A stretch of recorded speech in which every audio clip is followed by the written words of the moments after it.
Good morning, everybody. Hello. What's happening? Wow. Okay. Hey now. Well, Hello. I don't even know where to begin. Friday after the show, I was sitting around waiting for the axe to fall. Yeah, so was I this weekend. The FCC hasn't come out with their fines yet. They're preparing their case still. Right, they're still writing them, I guess. Then maybe, I'm not going to get my hopes up, but I have sources, as you know, inside the FCC. And evidently, as of Friday, Chairman Powell said he's been really freaked out by how I've known, like I keep reporting everything that's going on, including the fellowship and George Bush and everything. And he's just a little afraid he's turning me into a martyr and that this could cost Bush the election. So he's thinking it through to maybe hold off my fines till right before the election. So you won't have any impact? Right, so I'll look like a crazy man. Yeah. I'll look crazy, like, oh, he was saying we were going to get fined. But he's thinking it over. But he's still he's still preparing his case. He's got a whole bunch of little things I've said on the air that he doesn't like. And conveniently, Congress, I guess, approved this $500,000 fine thing. They voted on it. I don't think it's a done deal yet. See, I do, but I'm not sure. Maybe it has to go through the Senate. It only went through the House? committee. It didn't go through the whole House. And the committee voted 49-1 or something or is that a congressional vote? 49-1 would be a Senate vote. Oh, so that was it. So I guess it went through. No. I just read 49-1 was the vote. Where did you see that?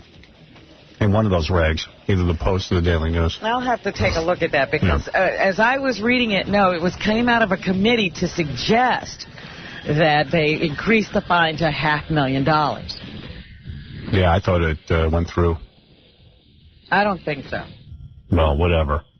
They're saying conveniently he's holding off the case till, and now he's supposedly got the votes. Fine us $500,000 in offense. Huh. Supposedly. Well, it sounds like it from all these congressional people saying, yeah, this is the right thing to do. Everyone thinks it's the right thing to do. Go after me. It's really weird. So I was waiting all weekend because I heard Friday they were supposed to come out. Right. And now he's sitting and mulling over. He doesn't want to hurt George Bush's re-election. I only pray to God George Bush doesn't get re-elected. I pray on so many levels. I love that 9/11 ad, the one where George Bush is, got the firemen down at down at Ground Zero of the World Trade Center. Everyone's screaming about that. I like it. It's just the voiceover's wrong. I think the Democrats should take that ad and go, this is George Bush's ad. You will not believe what you're seeing. When 9/11 occurred, Bush was in Florida reading to grade school children. During the Bush presidency, the worst disaster ever happened on his watch. When he was at the school, he was informed that a jet just rammed the first tower, but Bush decided to sit and read to the children as previously scheduled. Some guy whispered in his ear and said, Mr. President, a plane has just plowed into the World Trade Center. He went, thank you. And he kept reading to the kids. He didn't think it was important enough to figure out what was going on. Then at 9:03 a.m., his chief of staff, Andrew Card, went over and whispered in his ear, a second plane, Mr. President, has hit the second tower. America is under attack. 3,000 people were dying. Men and women were jumping to their deaths. 2 towers were in flames, and 2 jets were destroyed. And what did Bush do? He kept reading? He remained seated in his chair, continued to read to the children. Because the guy has no ability to think on his feet. He then shook hands with the teachers and posed for photos. This is all, the 2 towers are already down. They're down. All the time people are dying at the World Trade Center, and nobody knows the extent of the attack. This is the voiceover they should have. If I was Kerry's guy, I would George Bush remained seated without a care in the world, his mood completely unaffected. He was able to carry on just fine.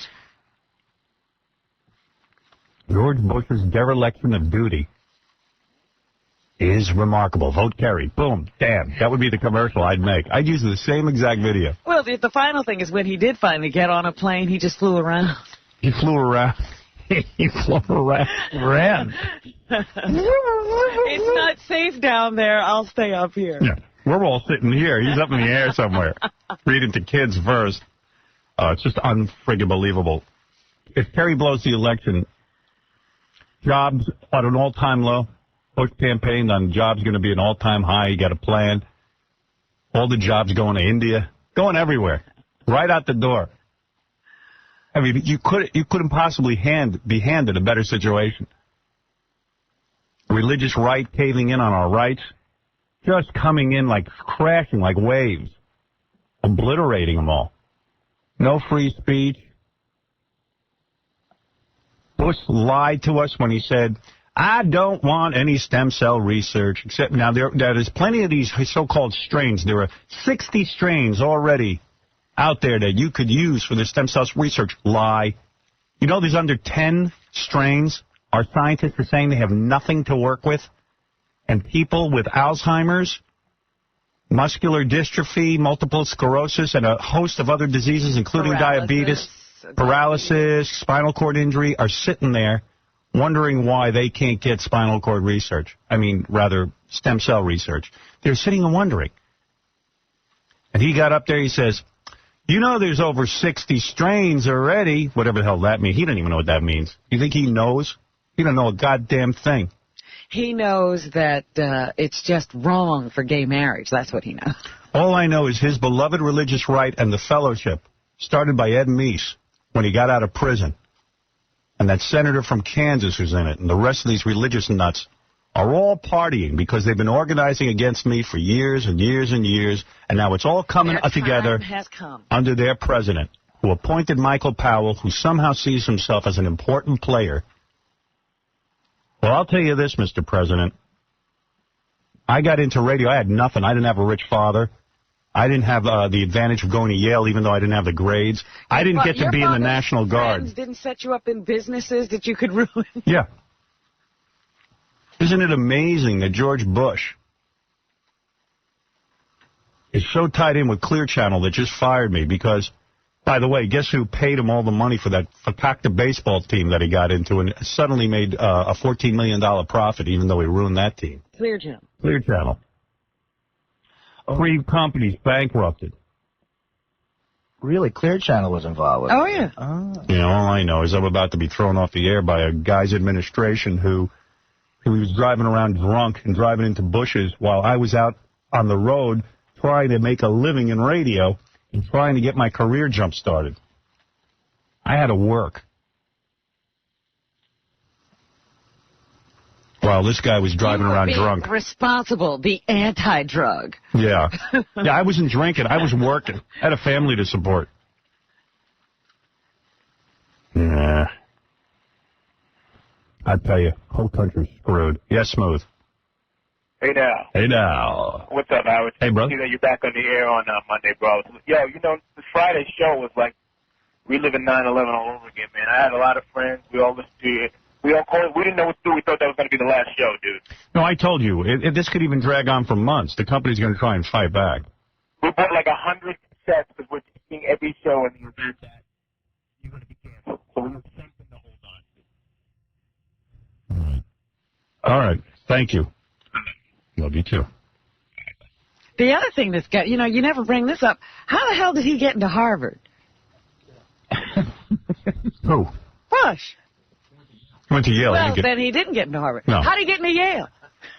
Because back when Bush got into Yale, SATs weren't required. And his father is an alumni. Yeah. He was a very successful, rich politician. But that's what I'm talking about. He even his college education came because It's a joke. of his father. Yeah. Well, invading Iraq was because of his father. It wasn't because he had any hard-on for Iraq. But my point is, everything that's ever happened to you, he's never had to sort of work for anything. Never. Everything was handed to it. And this was a point brought out in the Times of Sunday. What is it about the American people who say they resent the rich and hate the rich, and yet in every presidential race, from the Democrats and the Republicans, we keep nominating guys who are rich out of their minds? This goes for Kerry and Bush. Oh, yeah.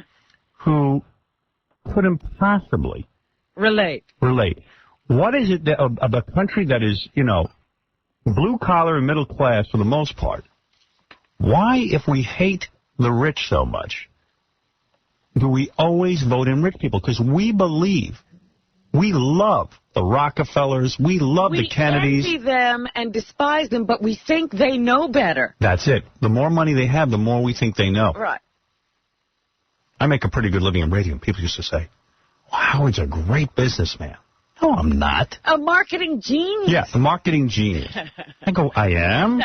No, I'm not. Genius! There's nothing bright about me. Why would you even put that? He's a great businessman. No, I'm not. That's like saying Madonna's a great businessman. Well, they have said that about her. They have. They go, oh, she's brilliant. She reinvents herself. Businesswoman. She's a good entertainer.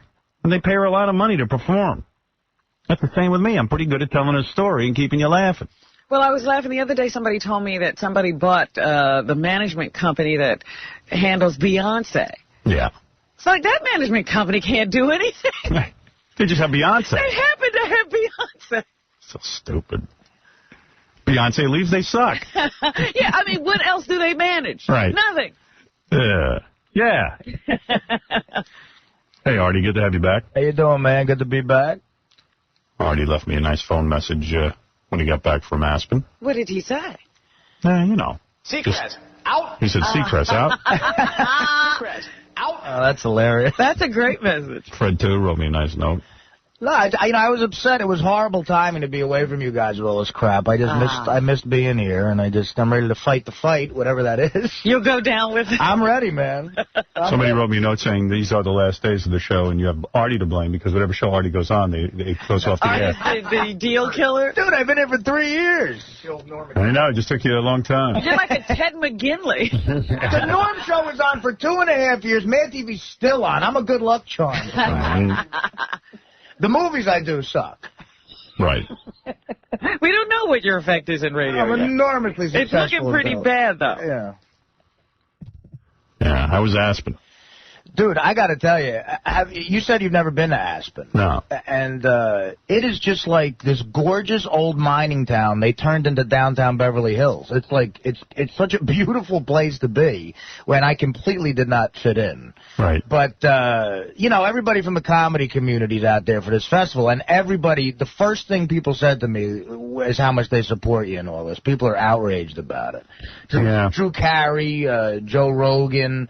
One event they had out there was all the writers from The Onion did like a symposium. Yeah. And that must have been funny. And, usually those things are kind of pretentious to me, but I went and they were hilarious. And I saw them all at a party afterwards, and they were like, completely like, how can we help Howard? We'll do anything. And they were really nice guys. You know who's a good guy? Congressman Serrano. Yes. He contacted us to say he supports us, which he always has. And he's the dude that sits on the committee. I think he heads the committee. Right. That gives funds to all, like the FCC and all these other committees. Yeah. Really? Yeah, and he's going to go, they got to come to him in a couple of weeks to ask for funding, and he's going to lay it out to them. All right. I'm going to try and get him on the phone. So, he's a good dude, man. Yeah, you need people Always like that. supported us. Yeah, we got to do something for him. And he was on the phone. He did call. Yeah, oh yeah, he called here. Yeah, but people out there are ready to march, do it. Well, believe it or not, I was talking to We're going to march on Washington. Lorena Blanca. The March on Washington thing is kind of dumb, Right. to me, but yet I was talking to Ross Zapin. Yeah. Yeah, he knows something? Well, no, he had a good idea. Like we're talking about, he was saying to me that he thinks he could organize a bunch of bands. Like a concert kind of thing. Like a concert. Right. And we could do, like, this huge concert. Like, I'm talking about Woodstock. Like a Live Aid kind of thing. Yeah.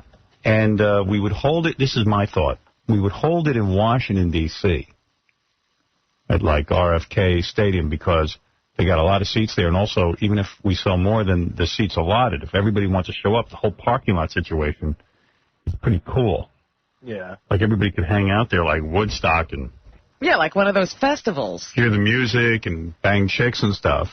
That's nice. You know, and smoke their weed or whatever they do. Grateful Dead situation. Yeah. Like a Grateful Dead situation. And have booths set up and, like, sell stuff and, you know. And then after we're done with the concert, all of us, it's 10 miles to Washington, D.C. I don't know. I can't figure this part out. Like, the people in shape could walk to Washington, D.C., but I'm just wondering if some of our people might be completely blitzed out.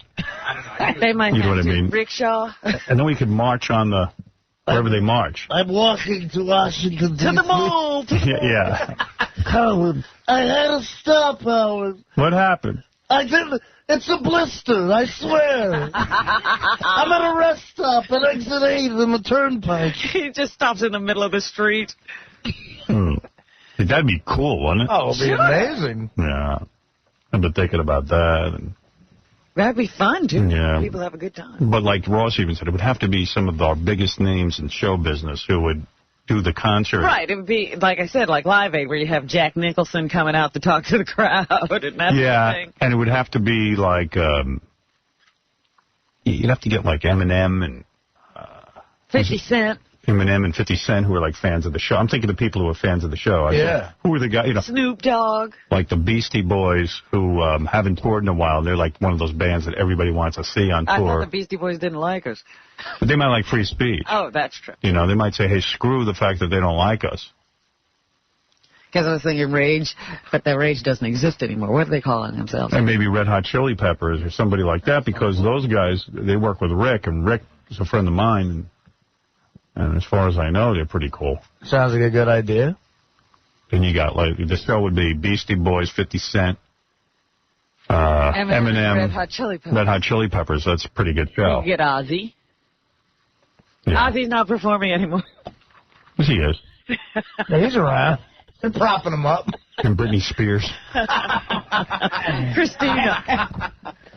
I'm beautiful. What about J-Lo? Ooh. J-Lo.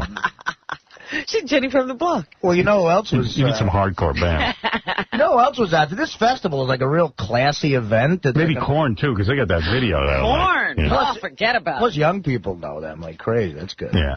But this Aspen Festival is like this real classy event, and August Wilson, the playwright, was out there, and he got a Freedom of Speech Award, which Really? is like the timing of that. And supposedly, I didn't go because I was loaded, but Right.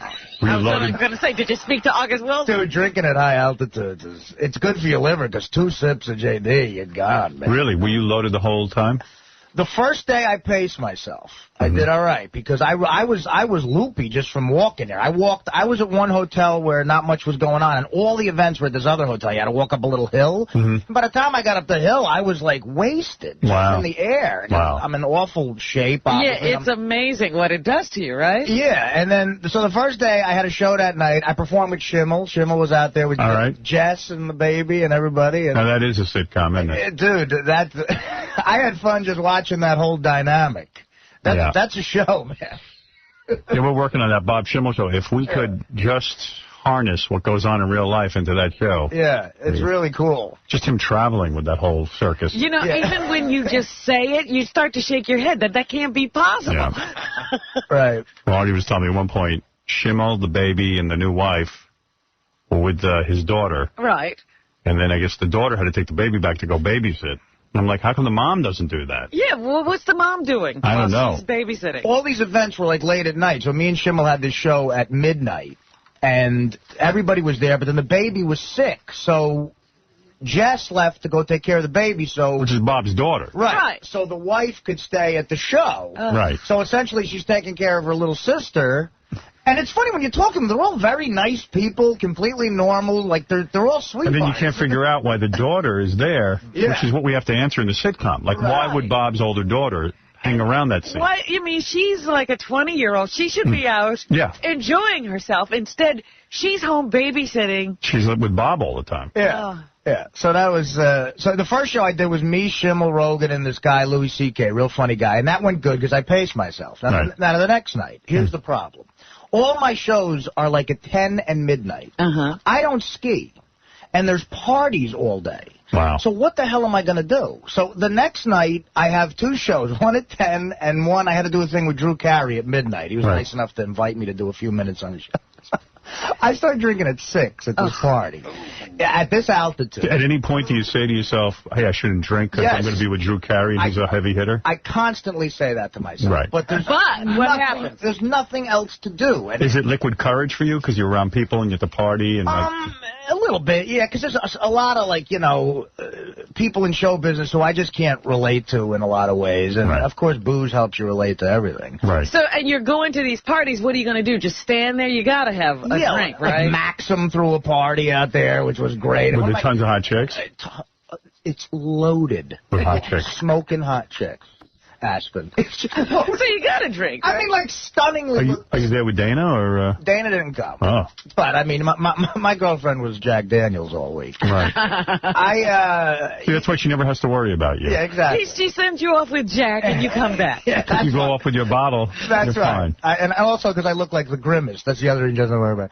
But so I start drinking. I do a 10 o'clock show, right? Now, suppose there's like a lot of celebrities in the audience and stuff like that, but it's like 1,000 people in this ballroom, and I got out there, and... Are you nervous because there's celebrities in the audience? You know what? I'm at the point where I don't care. Really? Yeah, I've kind of... Is that because you're so drunk, or...? Partially, but I'm... So maybe you need to drink to work in front of these celebrities.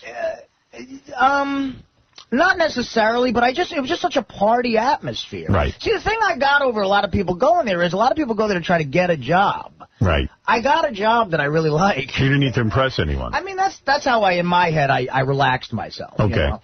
So I go out, and I did well, and there's a story that I tell on my stand-up act on Clubs on the Road that my manager said, under no circumstances tell that here. And it's based on a true story where I accidentally snorted heroin once in an after-hours club. Yeah. I thought it was Coke. And on the way home, I was getting driven home by this girl. This is like 10 years ago.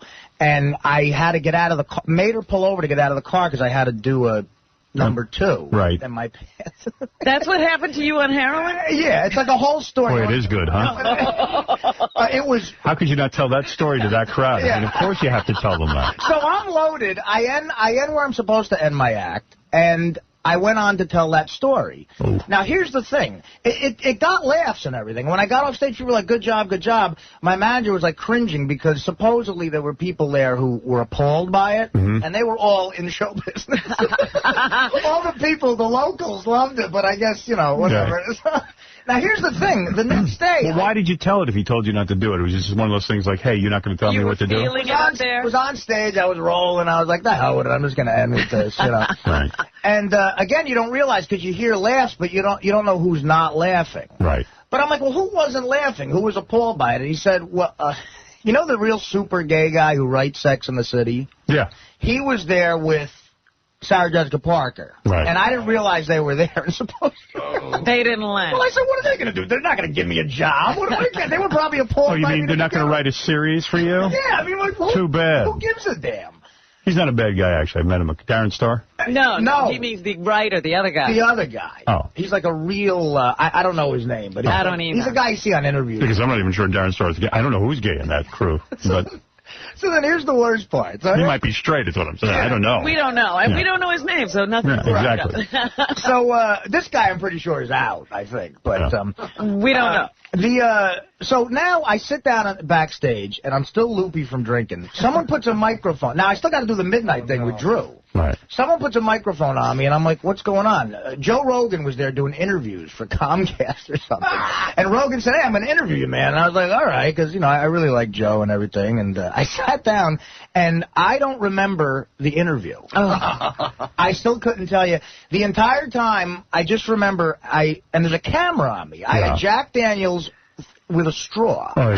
And I got my head like leaned down like baby, like I'm drinking out of a baby cup. Like, your usual stance. The usual Artie move. Yeah. So Rogan is interviewing me the entire time. I don't remember what I said. You got to get a hold of that interview. I think it'll probably air somewhere. Joe's got to give you some footage. I was concerned about it, and Rogan said it was really uneventful. You didn't do anything bad. But the problem was, like, remember you said with karaoke you didn't remember? Right. I started to panic the next morning because I'm saying, and I only had a few drinks. It was the altitude and the booze. I panicked because I said, I can't remember an interview. Yeah. But you remember, was that between shows or after? It was between shows. So you remember the next show, but you don't remember. Now, here's the thing. It's like edited memory. Wow. Then I go on Drew's show. Yeah. And I did about 10 minutes. I did really well. Right. And I remember almost all of that, or pretty much all of it. And that was later in the night. Right. The first show, I don't remember everything. The interview, I remember nothing about. Wow. Right. And the late show, I completely remember. So the next day, I woke up panicked that I ruined whatever, and my manager said, no, you got a lot of good feedback. And you couldn't ruin your career here. The worse it is, the better for us. Exactly. Yeah. So the next night, I completely paced myself again, and I had a midnight show Friday night, and I killed. It went great, which was nice. And, and then I got out of there Saturday morning, but I'm getting driven to the airport Saturday morning. Diane Keaton was there because she got some award they gave her. Yeah. So the this chick is driving me to the airport, and she's being very nice. She gets a call on her walkie-talkie. Listen, hurry up with whoever you're with, because Diane Keaton's kids, you have to come pick them up. They want to go to a ski lesson. Now this poor little young girl who's a PA starts to panic, so she's like blowing red lights. She's going to kill you. I became so unimportant. She like screeched up to the airport. Threw you out. And I'm thinking of Get out. I'm thinking of Diane Keaton's two kids with their little ski boots, and I'm getting... Yeah, they're waiting on the mountain for the PA. But, Diane Keaton has young kids? Yeah, she adopted. Yeah. Oh, man. Oh, did she really? I didn't know what it was. I was 100 years old. She don't look like... Hey, you know what? I'm 50 years old. I have 3 kids. Can't imagine having young kids now. I mean, you're getting beat. Right. I can barely get out of bed on the weekend. Yeah, but you don't really think she takes care of them. Like they said, there's a driver rushing back to take them to a ski lesson. I'm telling you, even if you have to think about them, it's an effort. She doesn't. I'm telling you that they got that. She got as many assistants for those kids as she's got anything else. I bet you she's all worn out from them. I saw her in person because she would walk right by. I mean, like all these people in the same hotel, and she looks old. Man. Yeah, she's beat. Yeah, but you saw her at that thing. You think she could really take care of any kids? All I know is we played that interview from her. I don't know who's letting her adopt kids. That's what I'm telling you. They must have known she'd never really get to see them. Why did they let her adopt kids? I wish I had that tape of her breaking down and crying. Yeah, that's weird. Can't really be taking care of anybody. She needs someone to take care of her. All right, we got to take a break. I got to thank the people from that Aspen Festival. They were nice to me. You do a few sets of stand-up, and you get a free trip like that. Let me take a break, and then I want to ask you what celebrities you ran into over there. Okay, yeah, it was not that great. Nothing, no big celebrity stories. A lot were out there. I talked to Jack Black for a little bit. So what's his beef?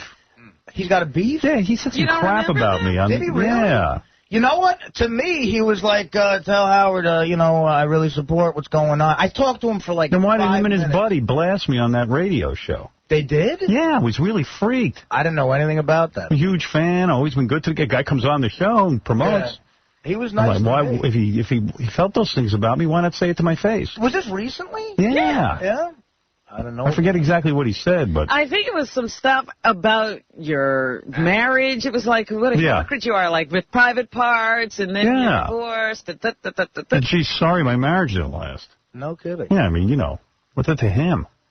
I talked to him for 2 minutes. He said to say hi. Oh, did he? I mean, he said he was supportive of all this. Really? Because maybe when I heard it, I was like, I better go wash my ears out. I'm not hearing this right. Yeah. It was his buddy, Tenacious D, or whatever. Oh, the guy in the band? Yeah, but he was sitting there with him. Yeah, they were both together. Yeah.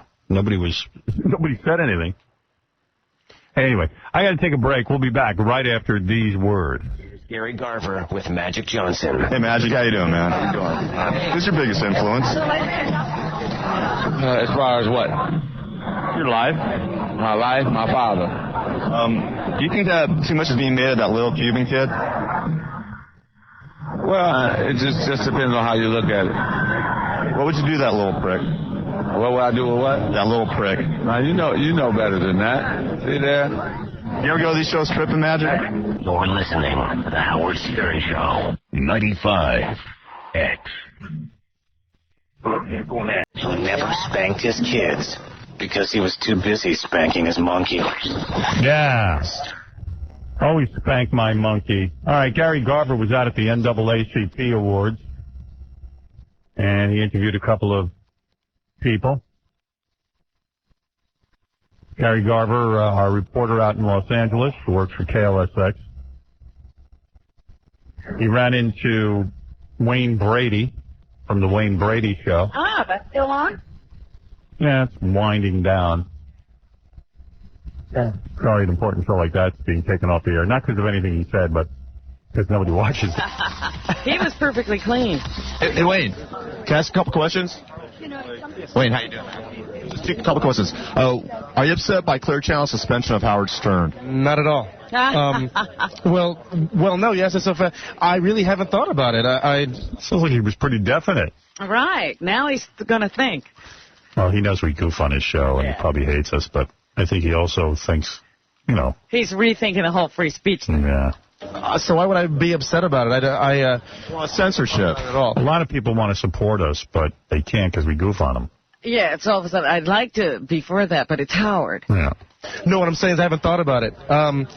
It is censorship, and I'm hoping that what'll end up happening is it'll be either reversed or at least talk about it.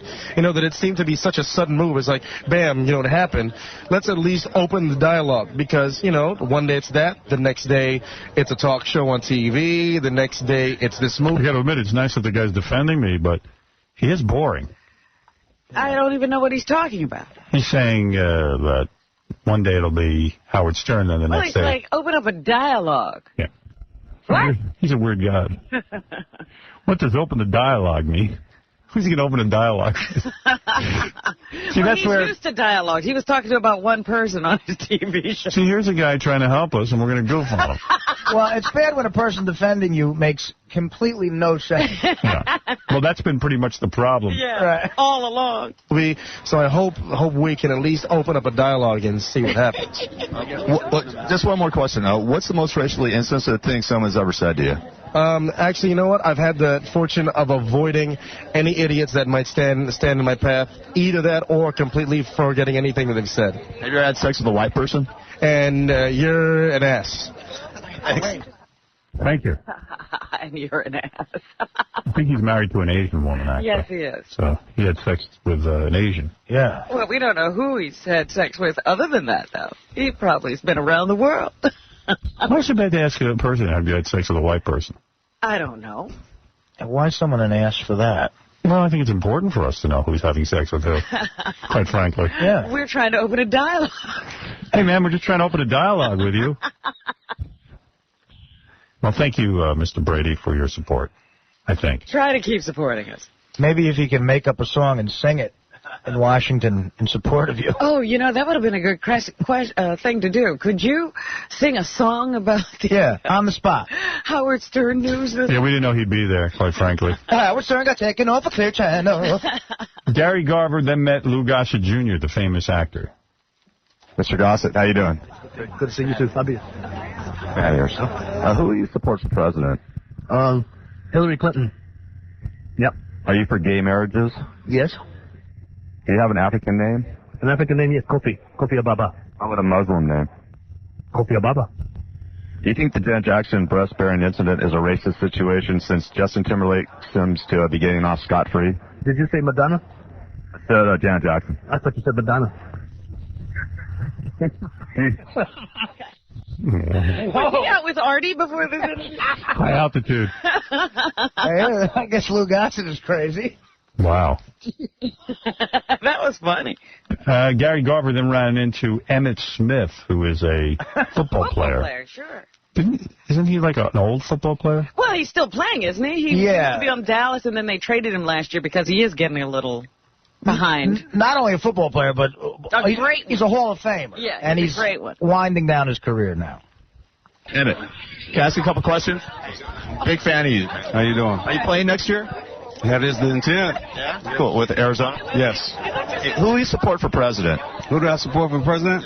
You know what? I haven't even thought much about it right now. I know they all going through their political stuff right now, and it's a bunch of showmanship going on right now. So when the time comes when they're getting down to have one-on-one debates, then that's when I tune in. Yeah. No need to think about it right now. Right. Maybe you would like to select who's in the debate? Do you condemn Janet Jackson for showing her breast? You know what? There's a lot more worse things in America going on right now than Janet Jackson showing her breast. A lot more worse things. Yeah. Like some people's grammar. What's the most racially insensitive thing someone has ever said to you? Go home, nigger. How about that one? Do you believe Jason Williams should go to prison? Well, I think it's not up to me right now to determine whether or not the man should go to prison. Yeah, obviously he did something fairly wrong, but his time is going to be justified in due time. And did something fairly wrong. Also, I'd like to apologize right now for saying that to Emmitt Smith at a Giant Cowboy game. Yeah, that was wrong of you. I was drunk. I didn't mean it. That was so racially insensitive. He did something wrong. He did something very wrong at this time. Yeah. But, fairly wrong. Fairly wrong. I mean, he shot a guy. He did something very, very wrong at this time. Fairly wrong. Yeah, fairly wrong. Fairly. This I guy's did great. something very wrong. What's that? I might have to listen to this again. Wrong. He did something. They're really wrong. It's fairly wrong. Fairly wrong. Up to me to determine whether or not he go to prison or not. I'm not on the jury. Are you upset by Clear Channel's suspension of Howard Stern? You know what? Like I said, there are a lot more worse things in the world going on than to be worried about what Howard Stern is saying. And there's a lot more problems. They got worse stuff on television. And now they just talking about radio. So you can tune in when you want to. You don't have to. So it's not even my decision. I know what I listen to. Do you listen to Howard ever? You know what? He's right about that. No, he's saying you can tune into whatever you want to, but we're saying they're not letting us tune into what we want to. He's missing the entire friggin' point. No, what he's saying is that the government shouldn't be even paying attention to that. There's a lot worse things. No, I think he's saying he can't be paying attention to that right now. I think I'm right. You know what? The interpretations of the words of Emmitt Smith could be going on forever. Well, the only thing we know he said for sure was he did something fairly wrong. I got to hear that line again. We might have to isolate that, and you got to play that once in a while. Emmitt, can I ask you a couple questions? Big fan of you. How you doing? And Gary Garver's no better. Big fan of you. Big fan of you. Big fan of yours. He's another marble mouth. He has no command of the English language. I'm a big fan of you. You. A couple of English professors talking to each other. Playing next year? That is the intent. Yeah. Cool. With Arizona? Yes. Who do you support for president? Who do I support for president? You know what? I haven't even thought much about it right now. I know they all going through their political stuff right now, and it's a bunch of showmanship I get a feeling he hasn't thought about a lot of things going on right now. So when the time comes when they're getting down to have one-on-one debates, then that's when I tune in.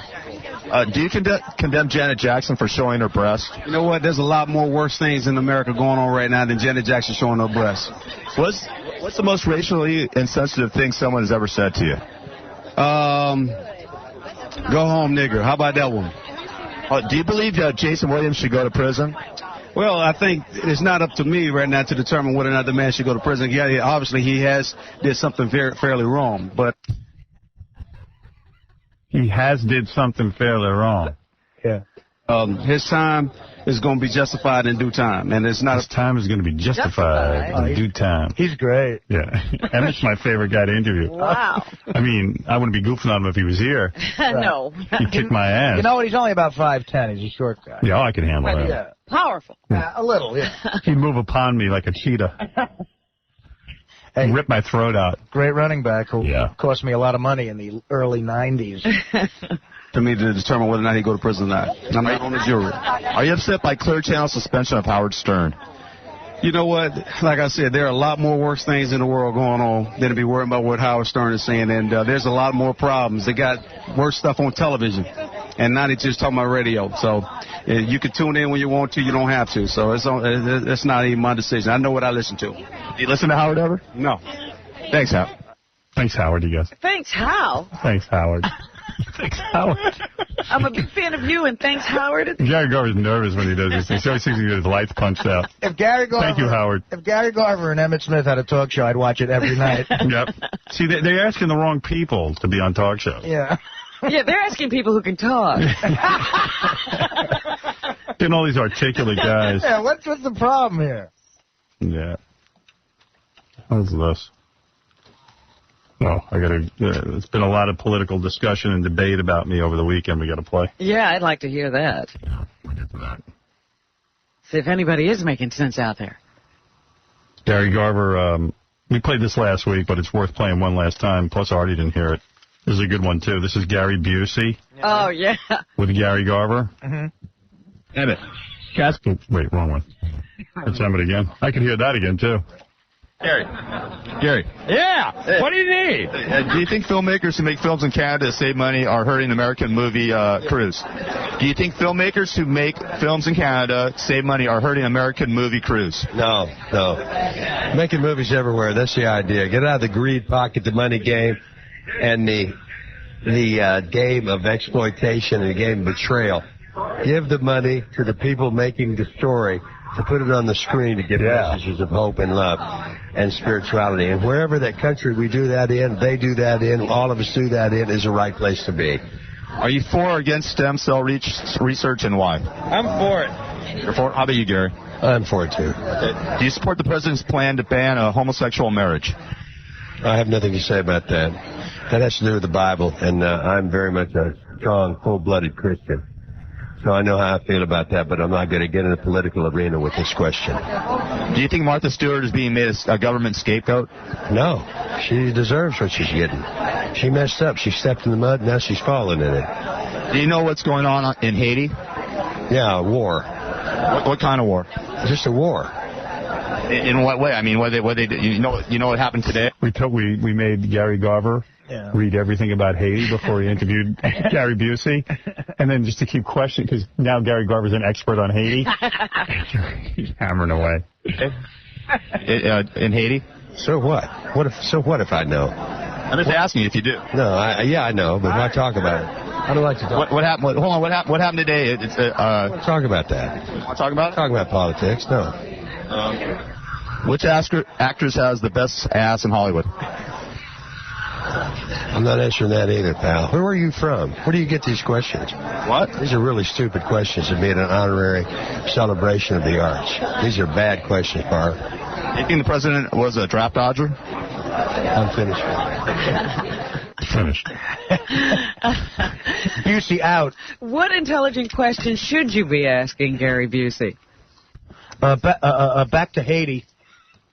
For 1 minute. He did something fairly wrong. A classic. Yeah, that's good. I love that. Oh, that's amazing. Hi, Pitch Eric. You're on the air. Hey, Howard, good morning. How are you? No, I did feel like this weekend. I was demonstrating in front of the radio station this weekend. What radio station? Your radio station on 57th Street. I had to thank Marianne and Joey Boots and Beetlejuice for coming down to the demonstration. He's such an idiot that he stood outside the radio station. I think he's putting me on, but he stood outside the radio station. Well, why would you protest the radio station? They're trying to keep me on. No, I'm protesting what happened here with the FCC. Yeah, but why don't you go to the FCC and protest? Don't protest the radio station. The radio station. Because I want to show my point of view in New York. Just like the FCC. All right, Ian, you're on the air. Yes, Ian.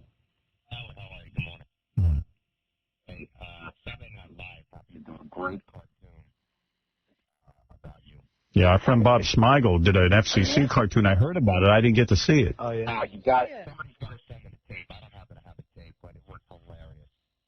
What was it? Apparently, it started by somebody drawing a figure of Powell's son, the head of the FCC.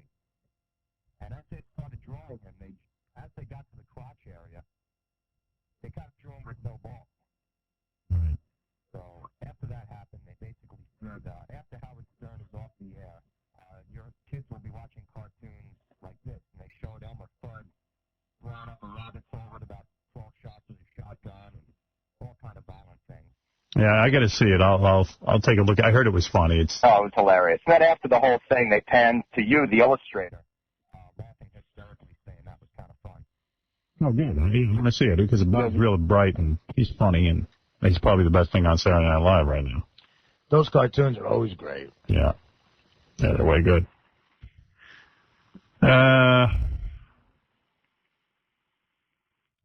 Yeah, let's go to Ruben. Thanks for taking my call, Howard. Sorry for bothering you at work. Did you say sorry for bothering you at work? Would you bother him? Sorry for bothering you at work. I meant to call you at home. This is my work. Yeah, I mean, It's okay do to you bother have his me. home number? That's funny. I lost your home number. Yeah, nobody's ever said that. Sorry to bother you at work, Dad. Hey, you're the greatest. Thanks. By the way, there's so many things I could tell you about George Bush, but one of them was they asked him, what did you think of the plane when you saw the plane flying into the World Trade Tower? And he goes, this is 2001, 2 months after. Excuse me. Are you getting nervous? Did you run? Well, yes, I'm nervous. Okay, sorry. Yeah, that's what happens to me when I go on radio shows. I'm not kidding you. Start to pant? I can't catch my breath. Right? Hey, I know why you don't like Ron Jeremy so much. Why? He's got the same birthday as Baba Booey. Hey, dude, I got to go, okay? You No, can catch let your me breath. tell you my story. Maybe in Orlando where they're sitting outside a classroom waiting to go in, George Bush says, I saw an airplane hit the tower. The TV was obviously on, and I used to fly myself, and I said, well, there's one turbo pilot. I said, it must have been a horrible accident. I got to go. Yeah, what is it? I know what this guy's talking about. Yeah, what is it? This is a whole conspiracy thing that happened. Somebody was telling me about it this weekend. He said, George Bush said, that he saw the first plane, right? Mm-hmm. That's what he said. That's what he said, like, after. But at the time when it happened, he was supposed to be reading to kids. Right, he was reading to kids. But he said he saw it. He saw it happen. Maybe he means where he saw the replay. Yeah, he could have watched it on... No, the whole thing is like, it's a big conspiracy now that he kind of planned this or something like that. Somebody was telling me about it this weekend. It's a whole big thing on the internet, man. I believe that. I believe he planned 9/11. Well, I'm kind of sort of figuring, yeah, that's how he got all that power. You know, he didn't win it during the election, so he had some planes fly into the World Trade Center so he could get everybody on his team. Yeah, he hired a bunch of Arab guys to fly some planes into the World Trade Center. There's a good one. To make him popular. Well, the dude told me at a bar, but he made a lot of sense. I'm telling you, but there's an article on it, and I got to get it. Look, no one saw the first plane on TV because there was no pictures of the first plane on TV. Was there that day? No, because Not live. you Right. would have had to have known it was going to happen. Right. No, I think I'm doing a bad job of explaining what the guy told me. But hey, I'm going to look up the article and I'll try to believe. I'll give you a briefing. I believe Bush did something fairly wrong. He did something fairly wrong. All right, thank you. Yes, Rashom. Rashom. Yeah. Hello there. Hey, Howard. Hey, are you a black guy? Yeah, I'm a black guy. You a white guy? Yeah. Yes. Dude, I'm tired of your crap, man. What would You've that been be? running your mouth talking trash about George Bush. The guy changed. Why you keep bringing up the past, bro? The guy changed. Yeah, he changed. He's not doing drugs or drinking anymore. He did it for 40 years while I was working hard. No, it's not a question of that. I'm talking about the fact that this is a guy who ran his car into bushes, made tons of mistakes, and then, lucky us, he found Jesus, and now he wants the rest of the world to conform to his way of thinking. I don't think that's at all, man. Is he coming on the air preaching and stuff? What That's about damn you? right I am. Yeah, but I'm not telling people how to live their lives. Atheists. Oh, there's no God. There's no God. I'm not telling people how to live their lives. The president is. I'm not sitting there. When's the last time you told people how to live their lives? You tell people how to live their lives every day, bro. I don't sit and pass legislation on how to get off my phone. Why is he screaming? Oh, I don't know. What's wrong? Bro! Oh, get off it. I'm not going to sit there and yell at you all day. A man of privilege. He talks about character. All the ads for Bush are about, now we have a president who has character. Well, okay, let's look at his character. Vietnam, his father got him out of the war. John Kerry was in the war. Big plus for Kerry. Gets into college, not on any particular merit. Gets to run companies, bankrupt. People give him money, more or less. Yeah, you run one company into the ground and they give you another one. And he spent the first 40 years of his life drinking and partying. When I'm making the point, I was sitting and working. working to build my career that he so brilliantly is destroying right now.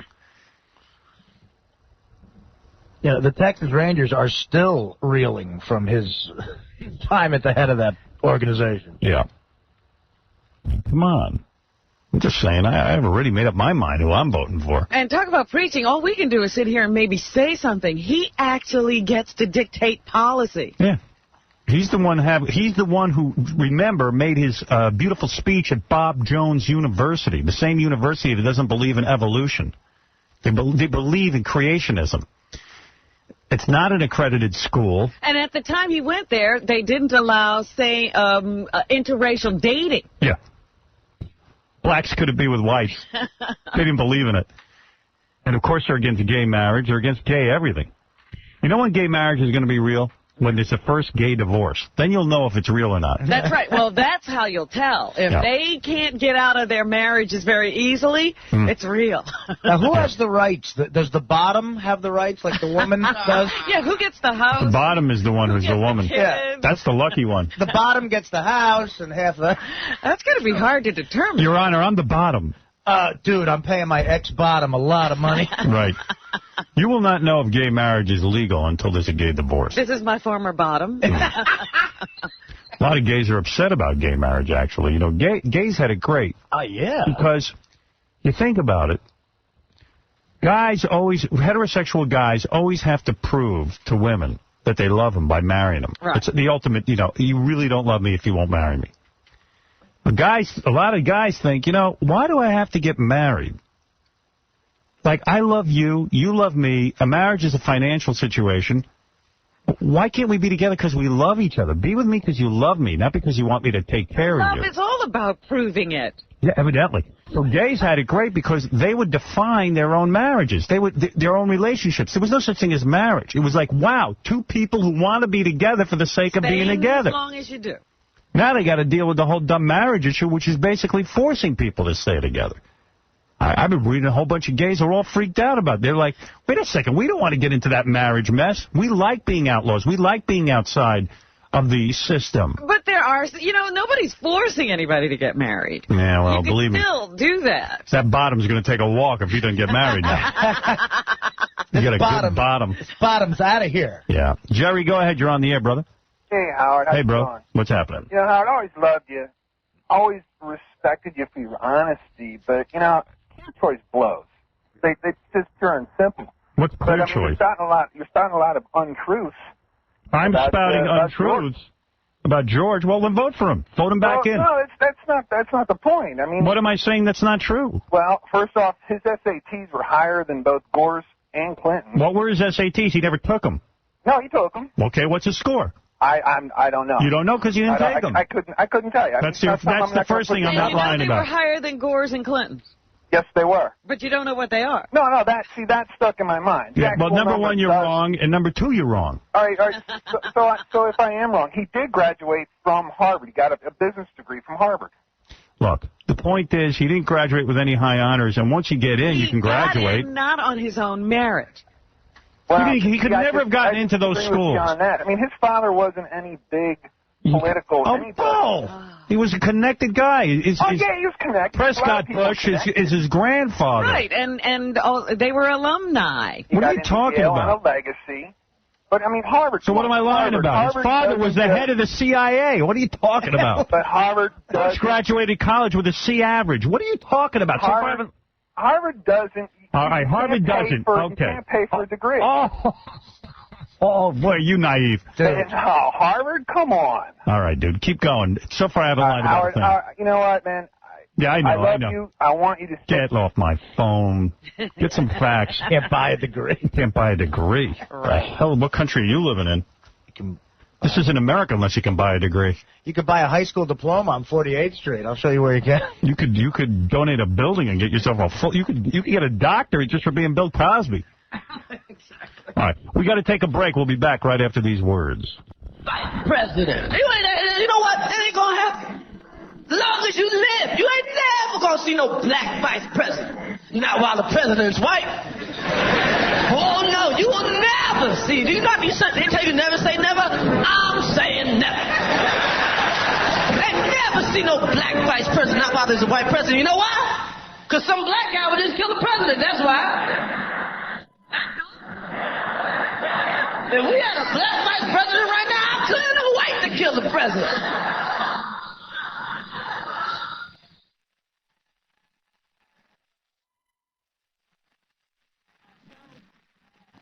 And what's going to happen? What are you going to do? Put me in jail with a bunch of black guys and treat me like a hero for the rest of my life?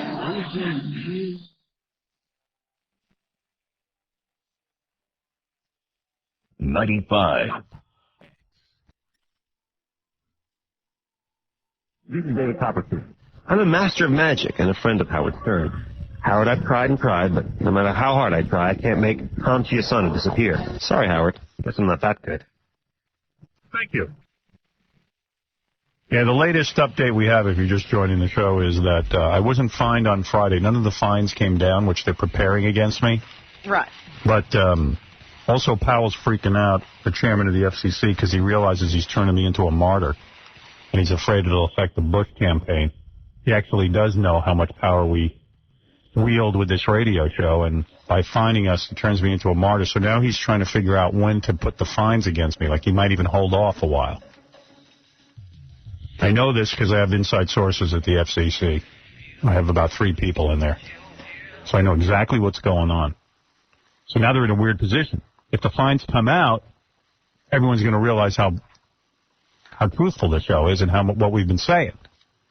If they don't, it makes me look like I've been just crying wolf. Right, like you're like a crazy man. Which is fine. Hoping somebody's after you. Mm-hmm. Yeah, you know, we were talking about that bill. It is only passed through a committee. It's not... oh, okay. A House panel last week passed a bill boosting fines for indecent broadcast from $27,500 per incident to $500,000. Yeah. So, anyway, so the point is these fines or these what they call notices of apparent liability haven't come out yet. Right, they're weeks away now instead of imminent. Yeah, and by the way, if I hear one more person go, gee, well, Howard will figure out a way to make this work for him. I want to know how being thrown off 6 radio stations, works for me. Fearing for your life. And also how getting thrown off the rest of these radio stations works for me. I'm still waiting to understand it. What a good move. You got thrown off 6 stations. People are saying it's a good move. How'd you do that? Shrewd. I'm a shrewd businessman. Yeah. You know, nobody's ever thought of that one before. If I get thrown off all my radio stations, then I'll really be shrewd. Yeah, I've heard of people signing up 6 radio stations and people saying that's a shrewd move. Yeah. Getting thrown off, I've never heard. Only with me. A shrewd move. There's a cool TV. By the way, did you watch The Sopranos? I had seen it last at the premiere, yeah. It was real good. I saw it. Excellent. I'm right back into it, man. I loved it. Don't you love how Tony dresses up? You know, I said that's one of the most consistent things about the show, how when he dresses up to meet Dr. Malfi, it's just a little off. Oh, he looks like a little boy trying to get dressed.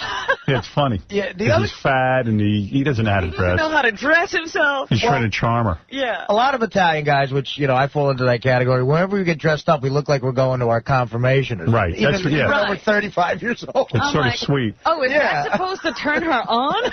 Yeah. It's putting on his good clothes, his courting clothes. Like Jethro in the Beverly Hillbillies. Remember Jethro used to put on his courting clothes? Yeah. The best line of the night in that show, when he's talking to that broad that I guess he's banging on the side now, and they're watching. It was totally hot. Oh, God. And they're watching the movie, and she goes, yeah, I was talking to my therapist about that. And he goes, too bad you didn't get all your talking done with her. Yeah. That was funny.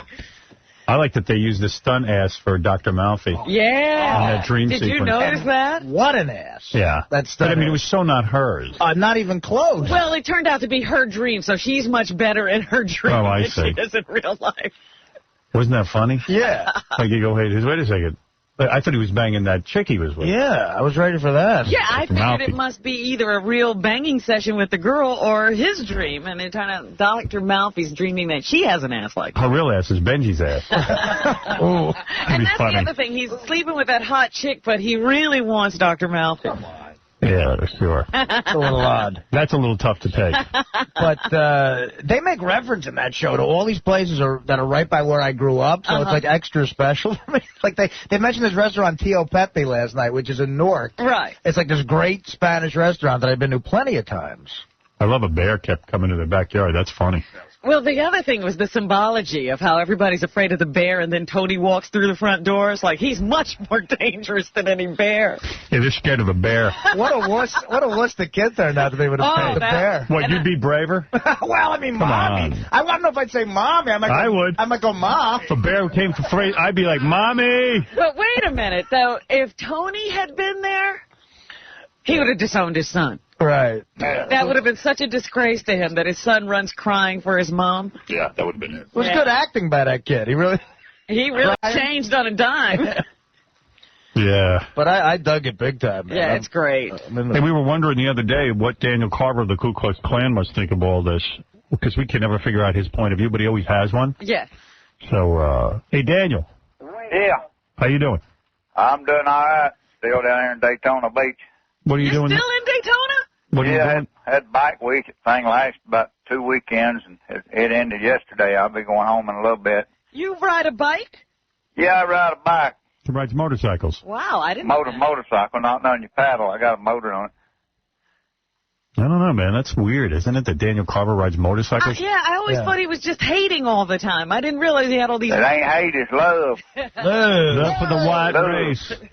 I ain't got a motor on. So are there black guys down there at Daytona Beach right now? There's very few.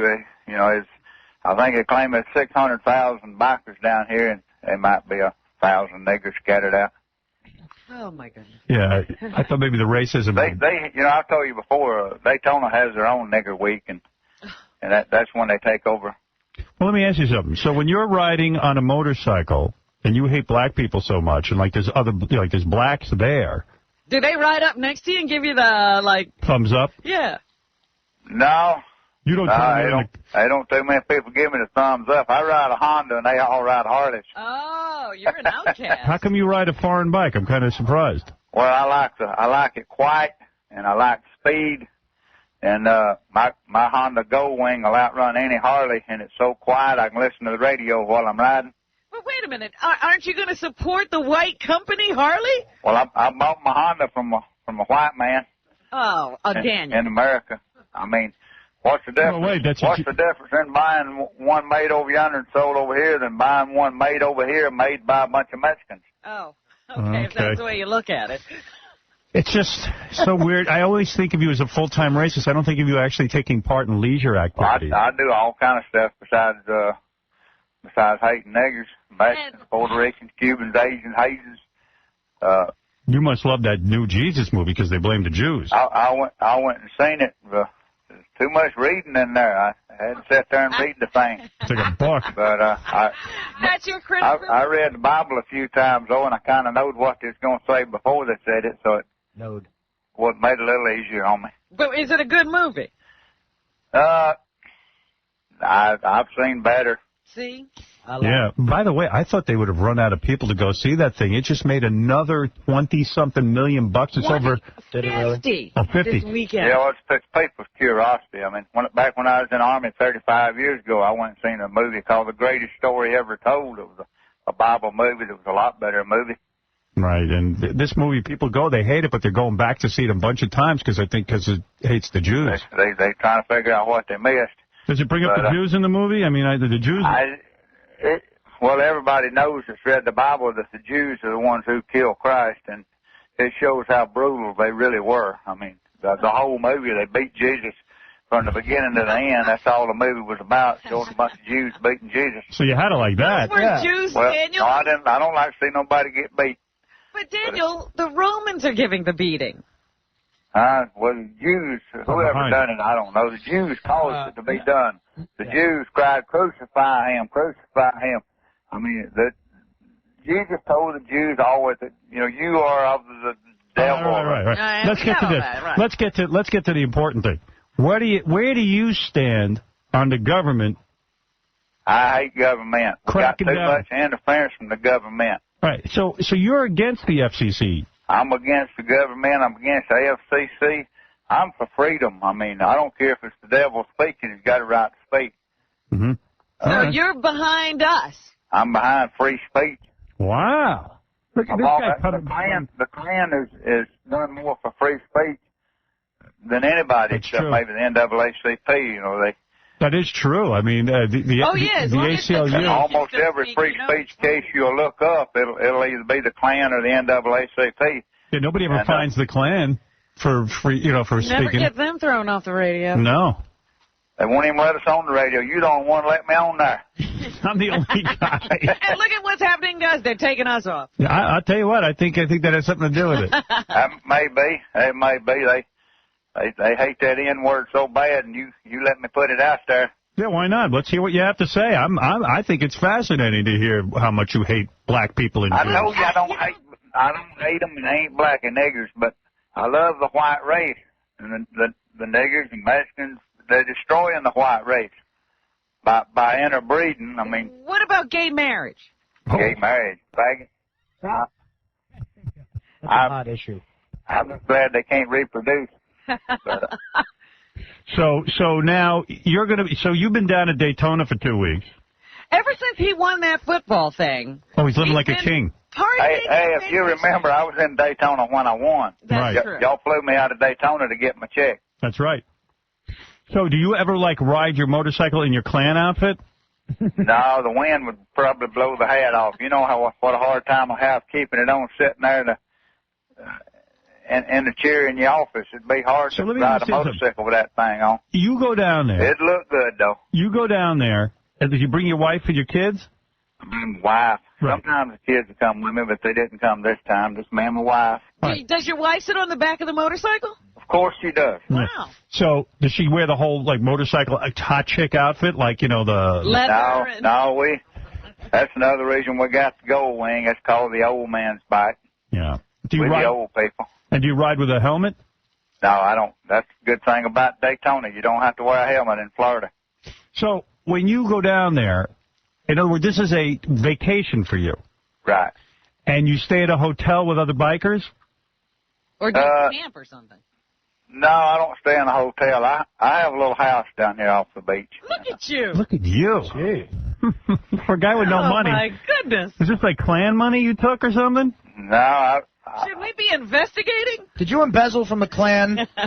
No. We'll string your ass up. I roof houses. I work 7 days a week. You're like the redneck Trump. I mean, how the hell did you get a place in Daytona on the beach? Daniel stole our rope money. What's a house on a beach worth? That sounds like an expensive proposition. Well, I ain't worth all that much. Oh, please. That's a lot of cash. He's got a house in Daytona on the beach, he says.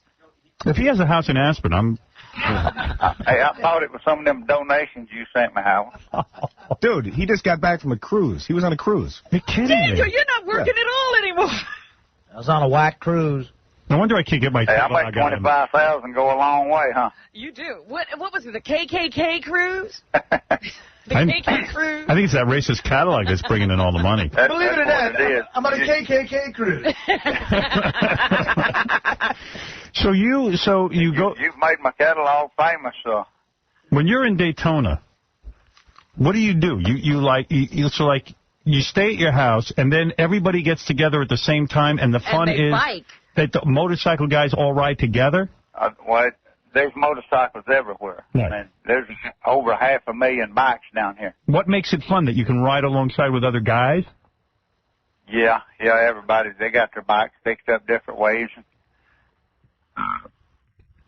Do you do any recruiting for the Klan? Because a lot of those guys are like skinheads and stuff, right?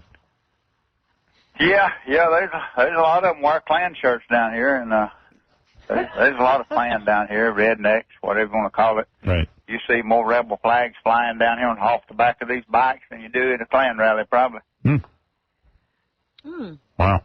Sounds like a big party. Yeah, so how's the day go? That's what Bike Week is, a big party. And then they have spring break for the white children to party, and then they got that nigger spring break for the niggers to party. Wow. Oh, nice. But I just wonder what Daniel does. You don't drink? No, I don't drink. He rides his bike. He hangs out and he talks to people. And you barbecue or something? I eat a lot of seafood. Do you talk to people, or do you stay by yourself? We talk a little. We know a few people down here. Yeah. And do you have like a group that comes with you, or are you by yourself?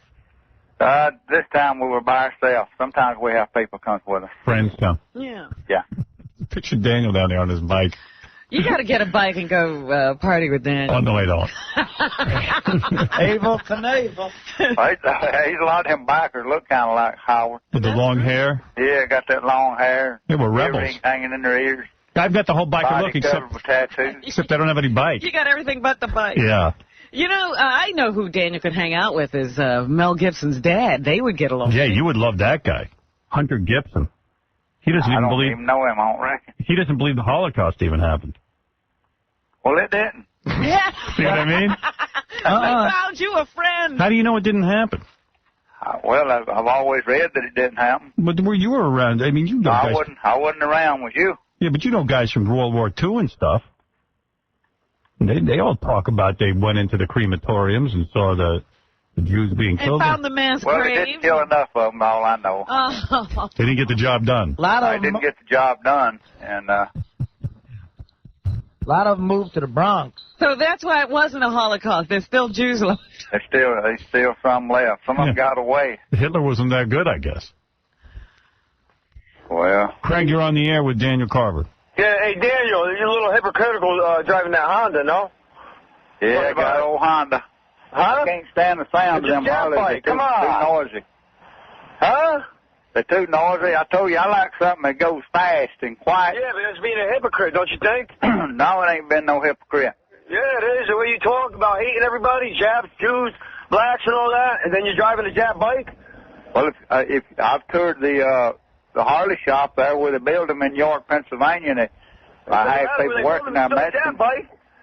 It says Honda on it, right? What's that? Japanese, no? All right, Joey. I don't know. Where I bought it at was over here in Georgia. Joey, you're on the air.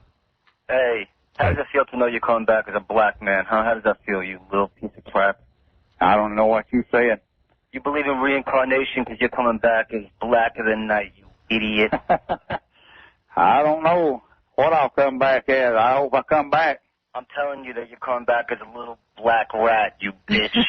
Oh, you can say the F word. Yeah, he got free speech. He just ain't got enough sense to talk. Yes, Mike, you're on the air. Yeah, hey, Daniel, man, I'm leaving the clan. Pardon me. Real men ride Harleys, and they support our country when they ride them, all right? You're not supporting nothing but your own cause. Well, here's a guy who's going to quit the clan. A lot of people over here make a living on Hondas. Right. All right. Well, Daniel, we wanted to check in and know if you were behind us on the censorship issue. It turns out we actually agree on something. Well, we agree on almost everything. That's not true. That's why you keep bringing me back. No, I think... Let me say some stuff you're scared to say. Well, let me tell you something. I'm not afraid to hear your views, and that's the point of free speech. I'm not afraid to hear Daniel Carver speak out. It's not going to change my mind how I feel about people, but I'm certainly not threatened by your words. Right. Well, all these other people on TV better get behind you, because if they take it from you, they'll be next. Well, that's very true. Could you call a few people and point that out to them? Suddenly you're making sense. Yeah. So, all right, we got you. We'll review right now. You're pro-free speech, pro-Honda, and pro-Holocaust. Would that be accurate? Yeah, well, I'm for individual rights, whatever you want to do. Right. John, go ahead. What kind of bike you can afford to ride, I reckon. All right, John, go ahead. One last question. Yeah, Daniel, you said you're glad that the homosexuals can't reproduce. What about them adopted?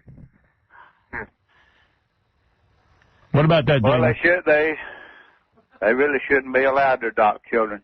And what about the women who, the lesbians who are having children? They are reproducing. Yeah, and then they're going to force their values on them?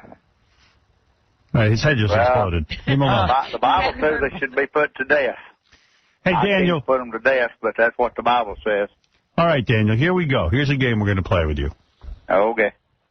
There's a black woman, a Mexican woman, and a Jewish woman standing in a room.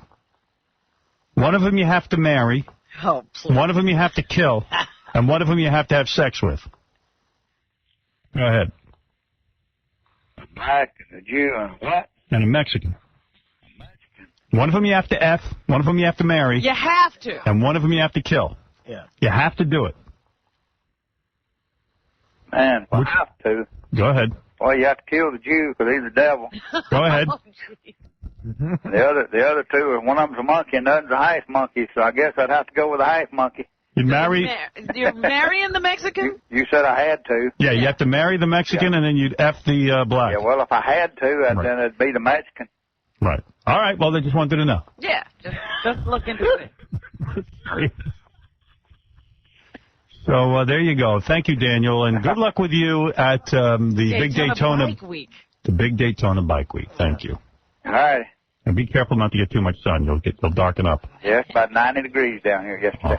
Look at this guy having the time of his life. Time of his life, and he was just on a cruise. 90 degrees. Doing it on your money. I'm freezing my ass off. Yeah, we're still working. Daniel's Not cruise. for long. We'll be down at the... Yeah, we'll be with you on the cruise. We're going to be down at Daytona. You make more money in a month than I make in a lifetime. Thank God. Yeah. All right. Take care, Daniel. All right, bye. There you go. Daniel Carver, the Ku Klux Klan. There's a cool show on TV tonight. What's that?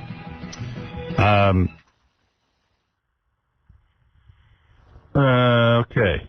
There's a show. I got a couple of shows I don't care about, like Fear Factor. I'm not watching that anymore. Yeah, they even had a big couples tournament, and I didn't tune in at all.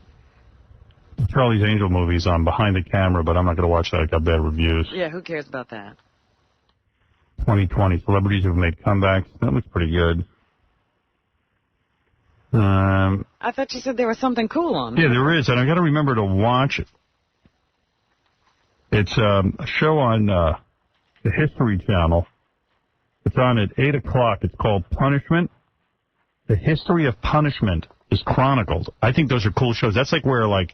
They show you every kind of device to punish people? Well, like, you know how in, like, Saudi Arabia or one of those countries, how, like, if you steal something, they cut off your hands. Right. Like, stuff like that. They got cool footage of, like... Oh, they actually show it being done? I think so. I think that's what the show is, because like, they even say, like, in some countries, I think, like, in, like, Mozambique or something, like, if you drive drunk, they just take you out and kill you. They don't even give you a trial. Like, they know you're Take you drunk. out of the car and kill you. They just shoot you. And, like, there's very low incidence of drunk driving in that country, because they don't even bother with a trial. They just know you're drunk and they shoot you. It's pretty wild, huh? I don't know what country it is. It's something like one of those Mozambique-type countries. I don't even know where Mozambique is, do you? Yeah, no. But I know they got weird laws all over the world. If you lie to the government, you go to jail for a couple of years here. Look at Martha Stewart. Ooh. That was freaky, huh? Yeah. Yeah, I couldn't believe that they convicted her, and they say she has to go to jail. What? Yo, I saw a commercial for that show, and in the 30-second commercial, I saw hangings. I saw a guy get his arms cut off. I saw they cut his feet off. Yeah, I told you. What'd the guy do that they cut his feet off? Nobody knows. Jaywalking. Then they show people getting shot, you know. It's a good show. Yeah, no, it looks interesting. Now, this is all right to put on TV, huh? Yeah, what's wrong with that? I don't know. They get freaked out by words. No, it's like news, you know. It's like news. Yeah. There ain't no reading on that show, like is there? I love Daniel didn't like the Passion. There's too much reading. Yeah. Most people don't like the Passion. But they keep going. Huh. They feel that's their duty. Believe me, it's a bunch of people who think it's a sin not to go see it. Yeah, so Martha Stewart, a lot of people don't even know what's going on with that whole thing. It's very simple. She was convicted on 4 counts of lying to the government. If you, like... It all has to do with lying. It's all really weird. It's like O.J.'s running around. And I'm not saying what Martha Stewart did was right, but it is weird when O.J. runs around. But he didn't get convicted. At least No. he didn't get convicted. You can't throw a guy in jail when he didn't get convicted. Yeah, but we all know he did it. I have a feeling the jury here really couldn't wait to show, like, some rich bitch where it was at. Yeah. Well, they also say, like Martha never took the stand. Well, that's what lawyers always tell you not to. Defend herself, and that's what some people are saying, she might have been able to, because they never got to really do anything but look at her. Yeah, Maybe well. if they could have had some kind of feeling for her. Hey, O.J. didn't take the stand. Yeah, but, that glove thing really bad. Nah, it was that he had a black jury that was sympathetic. It was the glove thing. They had to have something to take in there and say, yeah, but the glove didn't fit. Yeah, they bought into that. O.J.'s bad acting. I saw one of the Martha Stewart jurors interviewed yesterday, and he really seemed like a moron. Yeah, I saw one of the guys interviewed, and he was like, Yeah, we showed her. Right, and that's had to be what it was about. Yeah. But that's what I'm saying. They didn't see anything but this rich, arrogant bitch sitting in front of them. There was nothing to humanize her. From what I understand, she is really bitchy, but... And that's all they heard was the descriptions of other people saying, you know, yeah, she belittled me, she made me feel horrible. So anyway, the government was going after all these ImClone guys. Right. So they know that she basically sold her stock in advance of when everyone else did. So they went up to her and they said, do us a favor, tell us everything you know. And then she lied to them. So she's not accused of stock fraud. No, they threw that charge out. They couldn't make that one. She's just accused of lying to the government when they came to question her. And those dudes do not want to be lied to. Yeah, You know what? Can't do that. And what's so crazy is, all she had to do is tell them the truth. But she could have made a deal at any point. She's crazy. She should never have risked this. I don't know. She's like really, really nuts. She just didn't believe anybody could possibly send her to jail. Now, anyway, man, they're saying minimally she got to do 16 months. Well, they said 10 to 16. Is that what they said? Somewhere in that range. Say what you want about her, man. She makes some good stuff on that show of hers. I saw her make a cake once. Unbelievable. Well, you know. But, you know, it's really sad what's happening to the company and, you know, everybody associated with it. There are a lot of people who worked for her. And it's not going well for them. Let me ask you something. Why is the company have to go under? I mean, she could run that thing from jail, and quite frankly... Have to go under. It's just that, you know, there's a loss of confidence in the stock because she's having trouble now. I think she'll have more time to run the company now. Quite frankly, I think she'll do a better job. Whether they should change the name. I'm like, but the company is Martha Stewart. I say keep the name the same. People love her. They love her products. I mean, I would still buy Martha Stewart sheets because, you know, they're good. Right. She ain't lying to anybody that way. And I would, if I was the company, I'd say, F you. We're going to keep the company name. Martha still has a good name out there. And, in fact, she's still going to do all her work from prison. And, in fact, she got better to do than write articles for that magazine. Yeah, she's going to be working 24 hours a day. The problem was we couldn't even get her attention. She was so goddamn busy before. You know, I did some of my best work when I locked myself in my basement all those years. CBS has already dropped a show. Wow. I don't know why. See, she'll be like a mob boss. She'll run it from prison. Sure. But, yeah, I couldn't understand why they immediately just said, you know, 86 the show. Wouldn't it be great to tune in and get news about how Martha's doing in prison every day? These black rap guys, they go to prison, they only get stronger. Mm-hmm. They only get a better street rep. But that's what I would do. I say, you know, today from prison, Martha says, and now we're going to be making, it's all Martha News in prison. Well, that's my point. I tune in for that. Yeah. I mean, that company can certainly run fine with her going to jail. I mean, today we'll be knitting a license plate. I mean, she could do a lot of cool stuff. I mean, she could just run the company. Why does the stock have to go down? That's what's scary about stocks. It's all based on that, man. That's like just... Yeah, it's just smoke and mirrors. I read this in the Inquirer. Tonight Show staffers are baffled by Jay Leno's abrupt decision to steal Howard Stern's standby, starring John Melendez. As all of show business is completely baffled. Who's saying this? The Inquirer. That was the other thing in Aspen. Everyone came up to me about that. Really? The unbelievable surprise in the Here's the inside story for Mike Walker's column. It was just one producer who kept pushing the idea, said an insider, but Jay finally bought it. So, you know.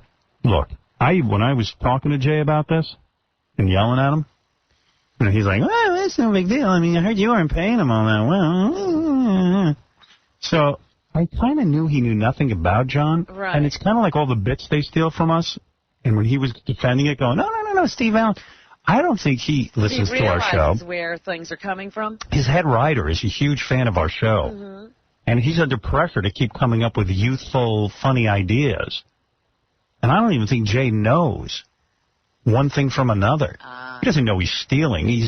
Or he keeps his head in the sand conveniently. Right, he doesn't know where these things are coming from because they're just brought to him. Jay Leno's like some broad who marries a mafia guy, and she's being showered with gifts and money, and pretends that he doesn't know where he's getting this stuff from. Because I could tell. Like, he's like, oh, no, no, the homeless gang. No, that was Steve Allen. And when we put the intern on the red carpet to ask goofy questions, no. That was Allen did that. Steve Allen went out on the street and. Steve Allen had a guy who started on his show. Remember that? He's the biggest suck ass on the planet. He does one more lame thing than the other. I mean, it's just incredible. Well, the ultimate is congratulating Mel Gibson. Yeah. For the courage, sticking to his convictions. Yeah. Since Jay doesn't appear to have any. Unbelievable. I got a weird email about John. Really? I'm not going to read it on the air. From who? Some listener who said John had a little run-in with the law, but I don't know if it's true or not. I'll ask him first. Recently? Yeah. But I'm sure it's not true. I mean, I'm not sure it's true or not. I don't know. Did you think it was true, Fred? I don't know. I don't know. The first part of the email, I believe, because there was some discussion. I guess he called some Detroit radio station and was saying a few things that were maybe less than flattering to certain people on the show. Wait a minute. When did that happen? That was the second part of the email. I think it was right after you gave him a nice farewell dinner. What? He was on a Detroit radio show? Yeah, well, you know how Jay does that publicity crap. You know, any chance he can get to promote his show, he'll do it. I think maybe John is following suit. I see. I don't know this to be 100% true, but it's food for thought. And we'll find out. Some of the language used in it sounds like things that he would have said. But, you know, we didn't hear it, so. Yeah, we can't, And then John will just go, no. Misquoted. Don't be mad. No, you know I love you. Taken out of context. In the show that got him his job, he can badmouth now? We'll see. We'll see how it all flies. All righty then. We'll find out. That Ross, the intern guy, was in Aspen, wanted to interview me for the Tonight Show. Oh, God. Oh, you mean he was doing wacky interviews? Yes, he was. Yeah. Oh, you're covering the Aspen Comedy Festival. Right. What's going on there? Talk to people. Maybe you can get on your lane. Don't talk about it. You know what it's promotion. Yeah, Bill, go ahead. You're on the air. Hey, Howard. Hey. How you doing? Hey, I got a theory for you, Howard, on the real reason why you're getting pulled off the Clear Channel station. I know exactly why I was pulled off. Well, let's hear this guy's theory. I've said it 300 times on the show. I'm not going to go into it again. All right, well, let me tell you what I think. It's not about indecency. Well, we know that. No, it's about winning the election at all costs. Listen, when I was watching Chris... Well, that's Clear Channel. Clear Channel has... You're absolutely right. Clear Channel has been throwing pro-war rallies with George W. Bush, and the entire Clear Channel company is not only a big financial supporter of Bush, but has ties to him that go back 20-something years. Yeah, you read a very frightening list last week. Yeah, so watch, Howard. It's not about indecency, Janet Jackson, and everything like that. It's about... Oh, I know When I was watching Chris Matthews, Hardball... It has nothing to do with indecency. I wasn't fined by the government. Why would they throw me off the air after 15 years? Well, give me a chance to talk. Listen, I was on the Super Tuesday. I was watching Chris Matthews, and Ronald Reagan was changing the states from red to blue or blue to red, you know, Republican, Democrat, up the electoral votes that he would need to win.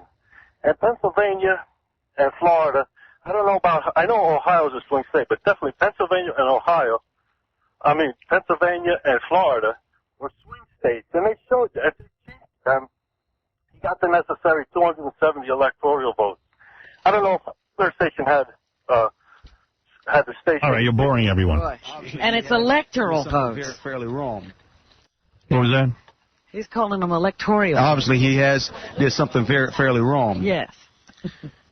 No, you're right. Clear Channel has a lot of powerful radio stations. Markets I was #1, 2 in Florida that I was taken off, and absolutely that's why. They did not like the fact that I started to criticize Bush. That's all that's about. Well, obviously he had never heard you talk about it because you've said that from the very beginning. I've been trying to say that, but he obviously didn't hear it. All right, we got to take a break. When we come back from Junk to a Hunk contest, we're going to give you an update on that. Also, later this week, James Van Prague. Coming soon, Rebecca Romaine Stamos, Al Franken, Rachel Hunter, and the women of the new West Side Scores. Did you see Rachel Hunter? She has been named the spokesperson. I think she has her own lingerie line or something. She looks fantastic. Does she? Should lose weight? Yeah, she's in shape again. Man, she's a beauty. She was not attracted to me in the least when she was on the show the last time. And wanted nothing to do with me. Really? You got that vibe? Oh, yeah. Loud and clear. Yeah, she packed it on there for a while, though. I couldn't get her when she was fat. Come on now. If she could go for Rod Stewart, why wouldn't she go for you? You ask her when she comes in here. He's no great shakes. Then I know one night, Kane, our afternoon guy on the radio station, he got to hang out with her somewhere. And I think Kane was trying to make it like he had banged her. Right. Well, didn't he actually go to her house or something? He was somewhere with her. But he didn't get to bang her, and then she even came on and said, listen, Kane's a nice guy, but he didn't bang me. Yeah, she was really pissed about that, actually. Yeah. She was really pissed because she said she didn't bang Kane. I was happy she didn't bang Kane. I was pissed that there was even a shot that Kane got to bang her. I'm a much bigger draw than Kane. Sure. And I know she didn't want me. If she's going to be with a radio guy, it has to be you. Yeah. If you're going to go with a radio, if you're going to lower yourself to the radio medium and bang guys in radio, come here. Whenever any guy bangs a hot chick and the guy's not me, I get upset about it. Me too. Yeah. Because I keep thinking, gee, these chicks don't understand what a great guy I am. Yeah. Why Why not me? them and not me? Yeah.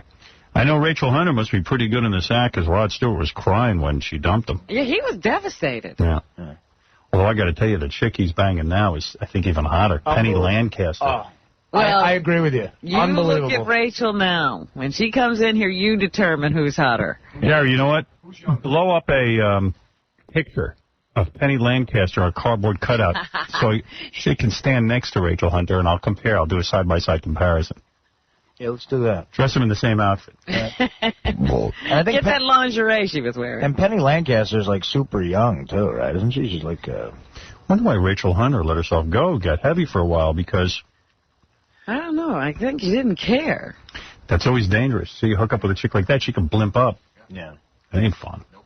No control, no self-control. But she's back. Hey, Harold, go ahead. Howard, how are you doing this morning? All right, brother. Hey, listen, about Martha, you were saying, just let her run her company. She can't now because she's a convicted felon. She can't have anything to do with running or being the head of a company anymore. Well, you That's do it. right. With a stock situation, yeah, you got to not run your company. Well, you do it like mafia guys do it. Like you appoint like you take a Tom. Like that's what Mel does with Tom. Well, yeah, she's gonna have You get a really stupid guy to run your radio station every day, or in this case, her company. But behind the scenes. But behind the scenes, you run everything. Yeah, of course she's going to do that. Yeah, but She's not going to do that, but she should do it. Is what I'm saying. Yeah, right. Absolutely. Why should all those people have to lose their jobs, and why should stockholders have to lose all of their money? She's fully capable of running that stupid company. Really weird, too, because she's like a woman who worked real hard. She came from nothing. She grew up in Nutley, New Jersey, and was a stockbroker for a while. Then she got married and stumbled into a catering business. Started a catering business. But she's just evidently got a history of, like, always having to lie about stuff, so she's always, like, sort of convincing herself that she's that image of herself on TV. Yeah, that's sort of what I was getting from reading the stuff this weekend, that she's been getting away with this kind of stuff all of her life, Right. and she couldn't believe that this time anybody was going to make a big deal about it. Yeah. Yeah, that's a good point. I guarantee a lot of those jurors think she comes from money, and that's another. She should have got up there and said, "Hey, man, But you know what? All they got was the stories of her with her girlfriend where they were spending, like, thousands of dollars a day on spa treatments and, laughing about how they got away with murder by selling the stock early. Who wouldn't? Man, if I had $1 billion, I'd be getting spa treatments all day, too. Why not? What the hell? I'm not saying anything's wrong with it. You just don't want to be sitting in front of a jury having yourself parade that way. Like some old black guy or some white guy has been, working in a factory his whole life, or that's who's on the She's jury. spending your, monthly salary on a spa treatment. Yeah, that just makes you want to throw her in jail. Right. Teach her a lesson for no reason. So people get upset with the way Paris Hilton lives. Like, if I was her, that's exactly how I'd live. Ain't it the truth? Your life is a party. You know. I still hate her for it. Yeah, me too. But, I mean, someone's got to do that. I hate anyone who enjoys their life. I hate all those rich kids. Me too. I hate them too. And on top I would throw them all in jail for doing nothing. They did something wrong, I'm sure of it. Paris Hilton, I would throw her in jail for 10 years. Let her have her best years in jail. One of the worst things I ever saw was, you know, like I told you, I watched that Tommy Hilfiger's daughter. I'd arrest her. Yeah. One day, you know, he's got these people who've worked there all their lives to try to get into Tommy Hilfiger's company so they can help him design his line of clothing, and they actually had to work and show that they had talent. And so they were designing his fall line or something, and on one day, he brought his 17-year-old daughter into the office to critique their work. Yeah, see? Ooh. I would throw her in jail. That's a sinful thing to do. I'd have her on Rikers Island just for that. And she just sat there and went, I don't know if I like that color. I don't think kids want to do this or that. Oh, God. And on top of it all, Paris Hilton's hot. She's got that going for her, too. Yeah, of course, she got the trifecta. Yeah. Yeah, that's really bad. Yep. Yeah, you can't have her running around in hot little outfits and being rich. Because now people are throwing money at her because she's beautiful. Yeah.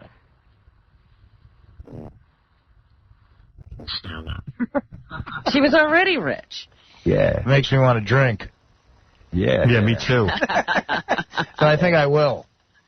I was drinking beer Friday night. Now, did you... You've gotten into the beer lately. A little bit. Did you ever find that African beer that you liked in New York? Tusker beer. Were you drinking Tusker?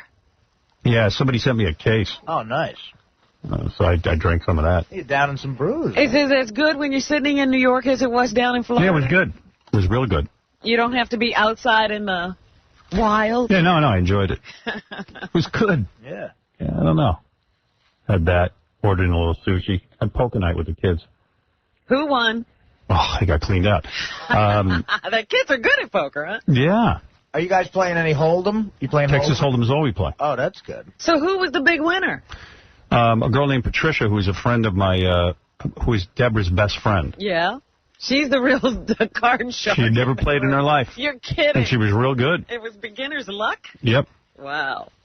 I no longer own my Manhattan apartment. No, what do you play for? What are the stakes? Yeah, we actually just played with chips. We didn't even... Sometimes we play for money. Really? But all my kids go, well, we don't have any money. Give us money. And then I realize I'm playing for my own money. So we ended that. Doesn't make any sense. Yeah. Ashley doesn't have any money. Ashley's friend didn't have any money. Emily didn't have money. They show up with no money for a poker game? Yeah. And I just go, well, forget it then. It's like playing with John. Yeah. And they're like, well, give us money.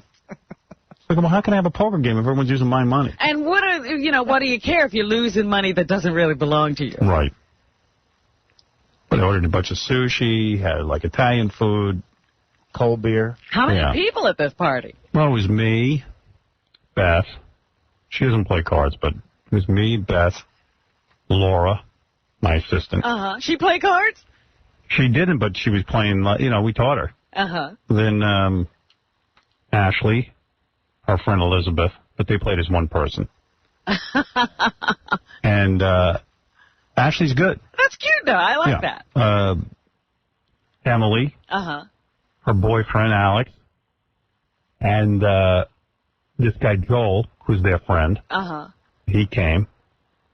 And it was a lot of people. Deborah and her friend. Deborah and her friend. Yeah, it sounds like a huge deal. Yeah. Booker was supposed to show up, but he didn't come. It's not enough of a scene for him. Right. Because he kept saying to me, hey, what are you doing Friday night? What are you doing Friday night? I said, I'm in a poker game. He goes, great. I want to play poker, man. I want to play poker. I go, that's with my kids at my house. He goes, oh. Take care. No famous people. Right. Yeah, the enthusiasm started to wane. Yeah. So he said, no, I'm definitely going to come. They didn't show up. But that's all right. I think he was expecting Viggo Mortensen or something. Yeah, you had fun without Booker. Yeah. Booker's like, what is that? One of the Olsen twins? Is that Ashley? I go, no, that's my daughter, Ashley. Okay. Not interested. Derek Jeter going to be there? No. It's just my kids. Your kids, what have they done? Are they working? Are they in anything? Is Tay Diggs going to be there? I got booked a job. Really? What's up? Where? Some dude I know who was producing a TV show was looking for a host. And, he was describing the show to me. I said, it would be perfect for that booger. Yeah? So he goes, who's this booger? I go, well, I'll get you his tape. So I hooked him up, and I think they're going to... Nice. Do business together? Yeah, it looks like he's going to be on the show. Oh, good. Yeah, I hooked him up. I've seen Booker on that, Entertainment Tonight a couple of times. He's good. He does what he has to do, Yeah. Good on TV. Yeah, he's good. Hey, look, I got to take a break, and we'll be back right after these words. Could ask everybody to be quiet for a moment. We have on the phone with us as well Robert Higgins, who lives in the neighborhood and is on the ground and can see inside the van. Mr. Higgins. Yes, how are you? Just about as tense as you are, sir. Oh, my Lord, this is quite tense.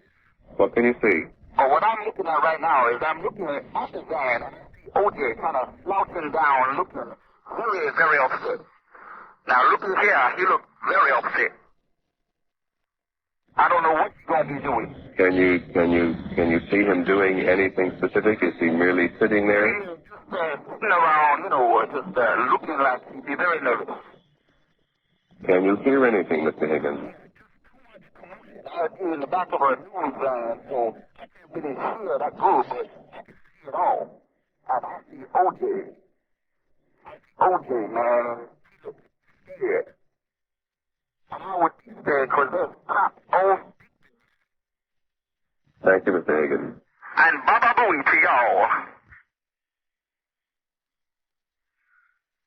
Driveway O.J. Simpson's home in Brentwood.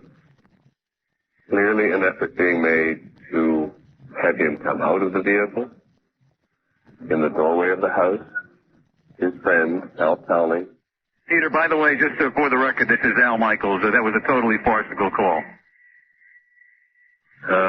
Lest anybody think that was somebody who was truly across the street. That was not.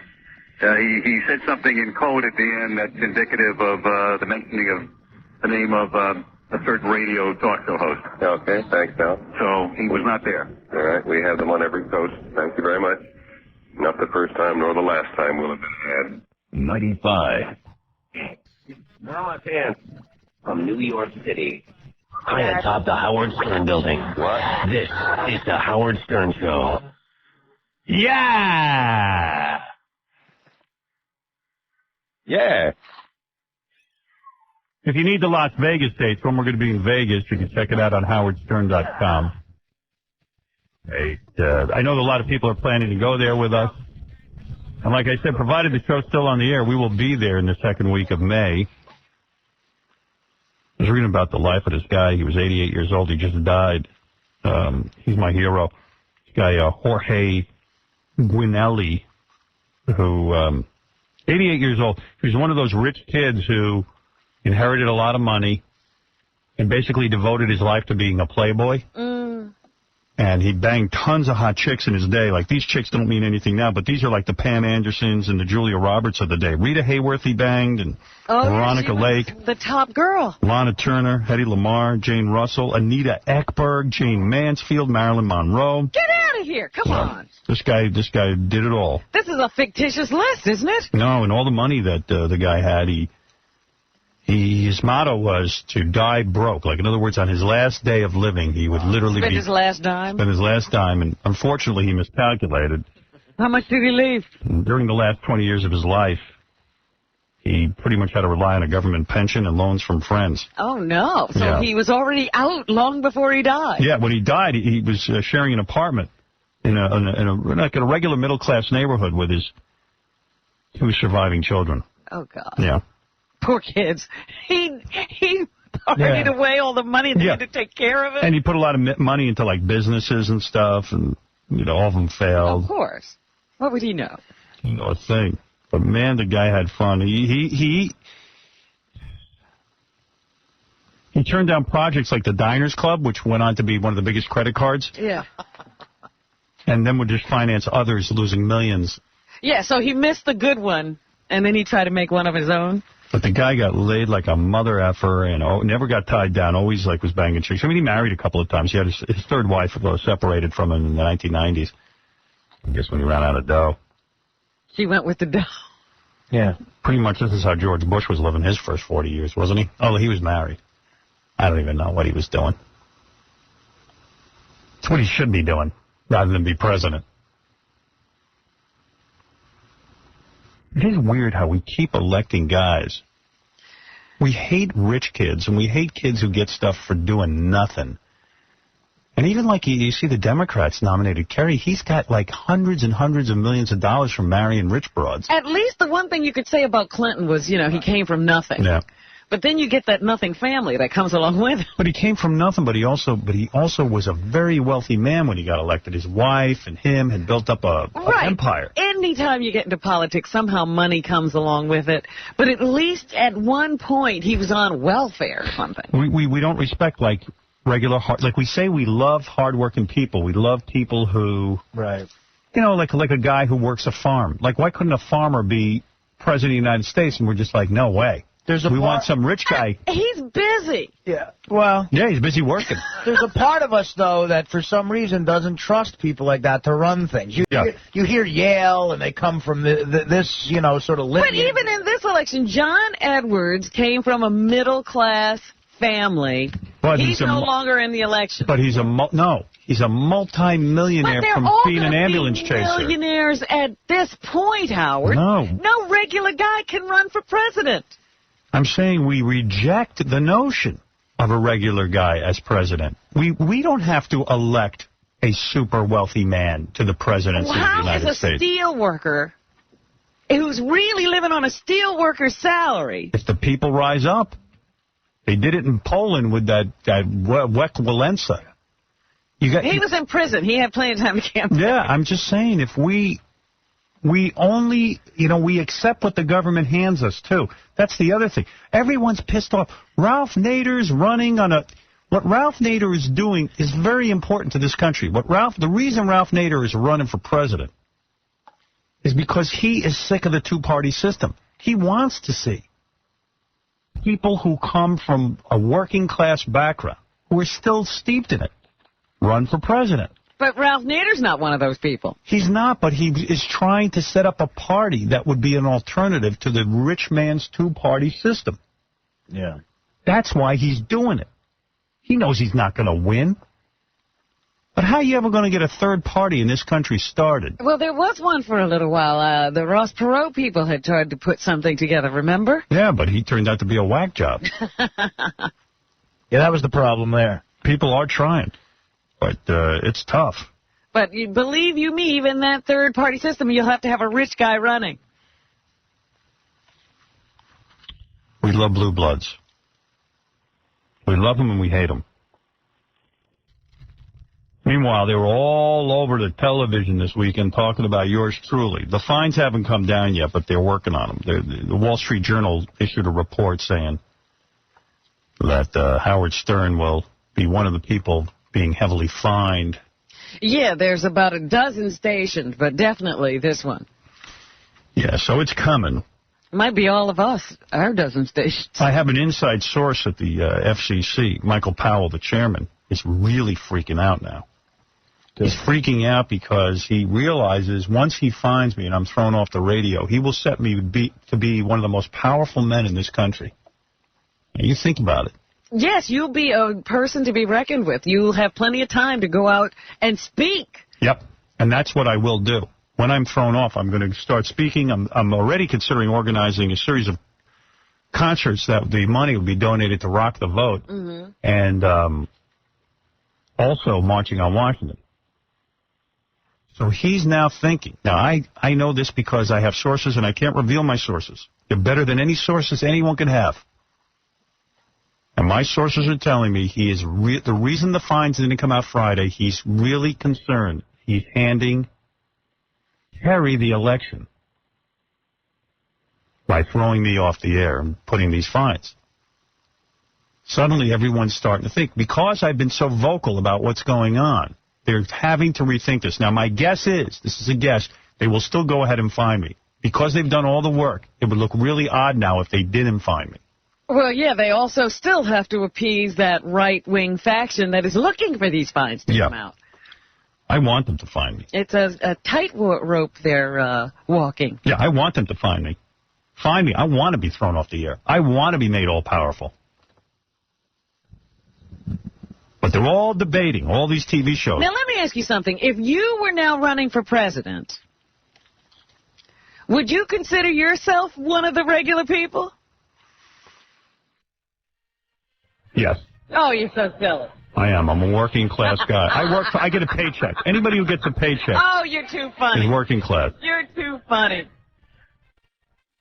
I'm in touch with the people. Yeah. You may be in touch. Hey, I talk to my limo driver every day, don't I? You heard he was just drinking beer.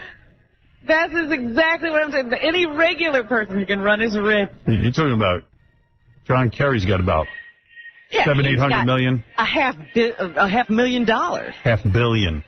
Not $500 million. $500 million, yes, I'm Got sorry. $500 million. Dollars. That's what he's worth. All right, here's some people talking. This is Fox and Friends. This good-looking chick on there was saying that she's a fan of mine. I'd like to bang her. Well, doesn't that mean you can? You always Yeah. say that you think you can get them if they say they like you. That means I could nail her. But first, Howard Stern, we were just talking earlier in the show about how yesterday we were talking about how it might be a little bit melodramatic for him to say that he's very close to getting pulled off the air. And, you know, again, I'm a big fan. I apologize to Mr. Stern. He may be right. The FCC, apparently, according to the Wall Street Journal, is going after, they've got about a dozen cases that are being, quote-unquote, finalized, and they're going after shock jocks. And the big target, obviously, would be Howard Stern. He's wildly successful. He's made a lot of money. He's been on the air for how many years? And now they're going to start going after him. Yeah, doing the same stuff for 20 years. And you know where to find him on the dial, so just don't go And there. you know what his deal is all about. Yes. You know? Yeah, but this is not the first time he's been fined. But I think the FCC, Michael Powell, I think, is spearheading this effort. But they're also bowing to a lot of public pressure to clean up the airwaves. I guess a lot of this after the Janet Jackson fiasco. So here's what I resent. I watch all these shows. And this guy, I think this is the black guy who hates me, he goes, the FCC is bowing to a lot of public pressure. Now, as far as I know, there isn't a lot of public pressure. There's a couple of religious nuts who get together and email everybody. There is absolutely zero public pressure. Yeah, where would the public pressure be coming from? If you have millions of listeners, they like what they're hearing. They're not complaining about it. If there's a $17 billion porno industry in this country, who are the freaks that are complaining about cleaning up the airwaves? It can't be those people. They just did a big survey. I think it was AP or one. I don't even know who did it. There's some newspaper. 62% of the people they polled said they had no problem with anything they heard on the radio. Right. So where is all this public pressure? But here you're watching a news show. There's some guy who's dressed up in a suit who says he's a news guy. Know what's going on. Who has zero understanding of what's going on, is telling you they're bowing to a lot of pressure. You'll hear a woman later go, 200,000 emails were received by the FCC, Janet Jackson. Well, who wrote them and how many were sent by religious groups? And Well, that's the point that was being made last week. It was like 200,000, but where did they come from? These are not 200,000 individuals. No. Go during the Super Bowl. I'm just wondering how much public pressure, though. I mean, well, a lot of people apparently are a lot of people with what they're hearing on the air, what they're hearing and what they're seeing both on radio and TV. I mean, vulgarity has come to new heights. A lot of people. Powell Jr.? Yeah, he's some black dude. He's got a real bug up his ass about me. Yeah.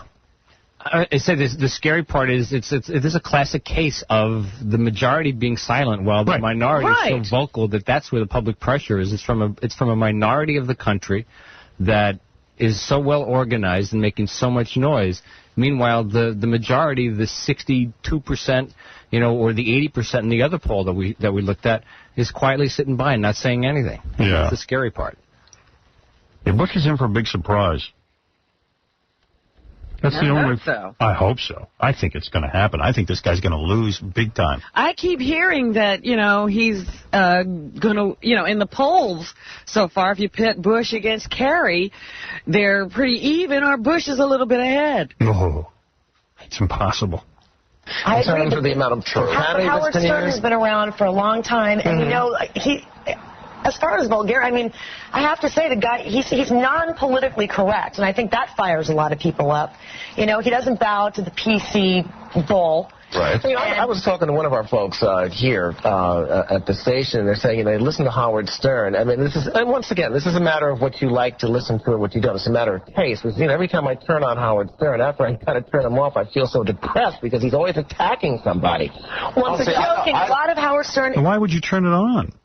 Why are you? Then you're a listener. You're listening. Why is he listening and saying he doesn't listen? I love people who say they listen to the show, but they don't listen. Yeah, there's a lot of people like that out there. Yeah. He's very depressed afterwards. Well, I'm sorry. You have to listen pretty long to get depressed, I would imagine. He can't control his hands. It just wouldn't, you can't just hear his voice and get depressed. You see a therapist if you're depressed. It's joking and it's sarcasm. It's a lot of goofy stuff, TNA and stuff like that. Yeah. But some people say he's being attacked because people think he's a racist. Boy, if you listen to the guy over the years, there's absolutely no way that he's a racist. Yeah, he brings on I think that he is. In certain Julian, are you serious? Oh yeah, he brings on the guy from the KKK and has him as a regular guest because he just makes fun of him. There are people that are called equal opportunity bigots. I mean, he could be going around the dial on that. So I don't know. I think you really have to listen. A lot. To figure out that he's not. Yes. Well, he hates me. He's not listening at all. He's just going to paint. Yeah, and I think it is also in terms of freedom of speech. That's an issue here also. And what if I am a racist? I thought you're allowed to be a racist on the radio. Well, this is never an issue, but this is why he's going to be okay with us being thrown off. Mm-hmm. Right. For those who like him, I think he has every right to be on the air, though. Well, there you go. Yeah. He's an equal opportunity. I mean, the guy's got everybody. So if I have every right to be on the air, why are you saying that the FCC is bowing to public pressure? When you don't even know if they are. These are all issues that the religious right is behind. Cleaning up the airwaves, getting rid of stem cell research, getting rid of abortion. And they're great issues. The gay marriage issue is the greatest thing that ever happened to George W. Bush. Yeah, because it really means nothing. The reason it's a great issue, the reason George W. Bush loves the gay marriage thing is, when he says he's going to make a constitutional amendment to ban gay marriage, it revs up the religious right. They love him for it. The people at Bob Jones University go berserk when he says it. That becomes their candidate. Yeah, they love him for saying that. Now, the same people who are going to vote for Bush are going to love that.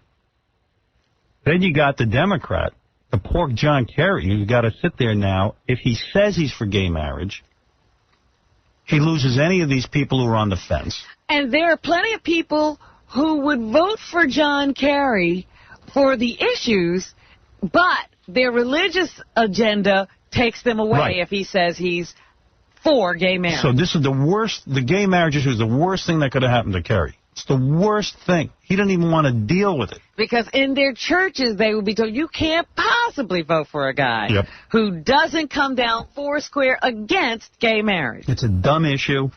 It distracts us from the point that our president is losing jobs every day. This is all we really care about. Can we function as a country? Does the budget work? Are services supplied to the citizenry? I don't care what you do in your bedroom. Yeah, the gay marriage thing is just the worst thing. From every aspect of life. Yeah, listen to this debate. This was on MSNBC. Well, I'm listening to these Fox people. They're just frightening. All right, this is a debate from MSNBC. This is Laura Mahoney from the Parents Television Council. Now, again, there's no such thing as a Parents Television Council. It's a bunch of religious people who give themselves a title, Parents Television. Anytime you put the word parents in, MSNBC will throw you on there as if you know what you're talking about. Right. I never see this council until it's time to talk about censorship on television and radio. And the guy on our side is Michael Harrison from Talker Magazine, who's an old radio guy. All right. If Stern's show does go off the air, does that spell the beginning of the end of shock jocks across the country? Here to help explore this and the broader attacks on indecency are Laura Mahoney. She's the Director of External Affairs for the Parental Television Council, and she's a big supporter of action against indecency. Good to have you with us, Laura. And Michael Harrison. Great. Michael Harrison, publisher of Talkers Magazine. He's been critical of the SEC's recent actions, and great to see you too, Michael. Thank you. First off, I'm going to begin by asking you both, do you think that this is the beginning of the end for shock jocks as Stern is predicting? Laura, what do you think? I don't know that it's the beginning of the end. I think what's going to happen is if they say indecent things, they're going to be fined, and their stations may pull them off because they don't want to lose their licenses. Michael, what do you think? I think it's far more complicated than that. First of all, shock jocks are not that widespread. There are only a handful that are successful anyway. So this is not an epidemic that's all across the country. But I think it could be the beginning of the end of free speech on the airwaves, and it could be a terrible blow to what we call terrestrial radio, because there are so many other places people can now go to hear someone like Howard Stern. So it's far more complicated than just cleaning up the nation by imposing fines that the government, that politicians decide what we hear and what we don't hear, what's decent and what's indecent. Go ahead, Larry. That's not really. The FCC's had the authority since 1934. Indecency is not a new issue. The Supreme Court backed it up in 1976. All right, so this woman is a liar, but then again, you can't blame her. She's a housewife who now calls herself Parents Television Council. And she's the external something or other of the Parents Television Council. Yeah, she's the Grant Kliegel of the Parents Television Council. First of all, she's lying to you.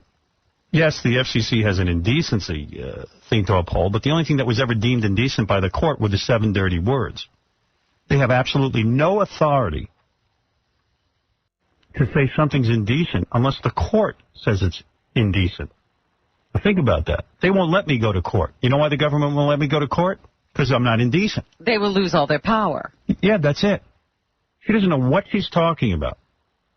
She's assuming she's giving power to Michael Powell and his thugs to fine me and then have me thrown off the air. I don't know why this woman who's doing the questioning doesn't question this woman's ability to interpret the law. She didn't come on as a lawyer. No, come on. She's having a debate. No, but she's saying things that she has no right to be saying. She can't interpret the law. FCC's just been slow on issuing fines. They haven't been doing their job. It has nothing to do with political speech or free speech, that type of thing. But Stern seems... In fact, they don't...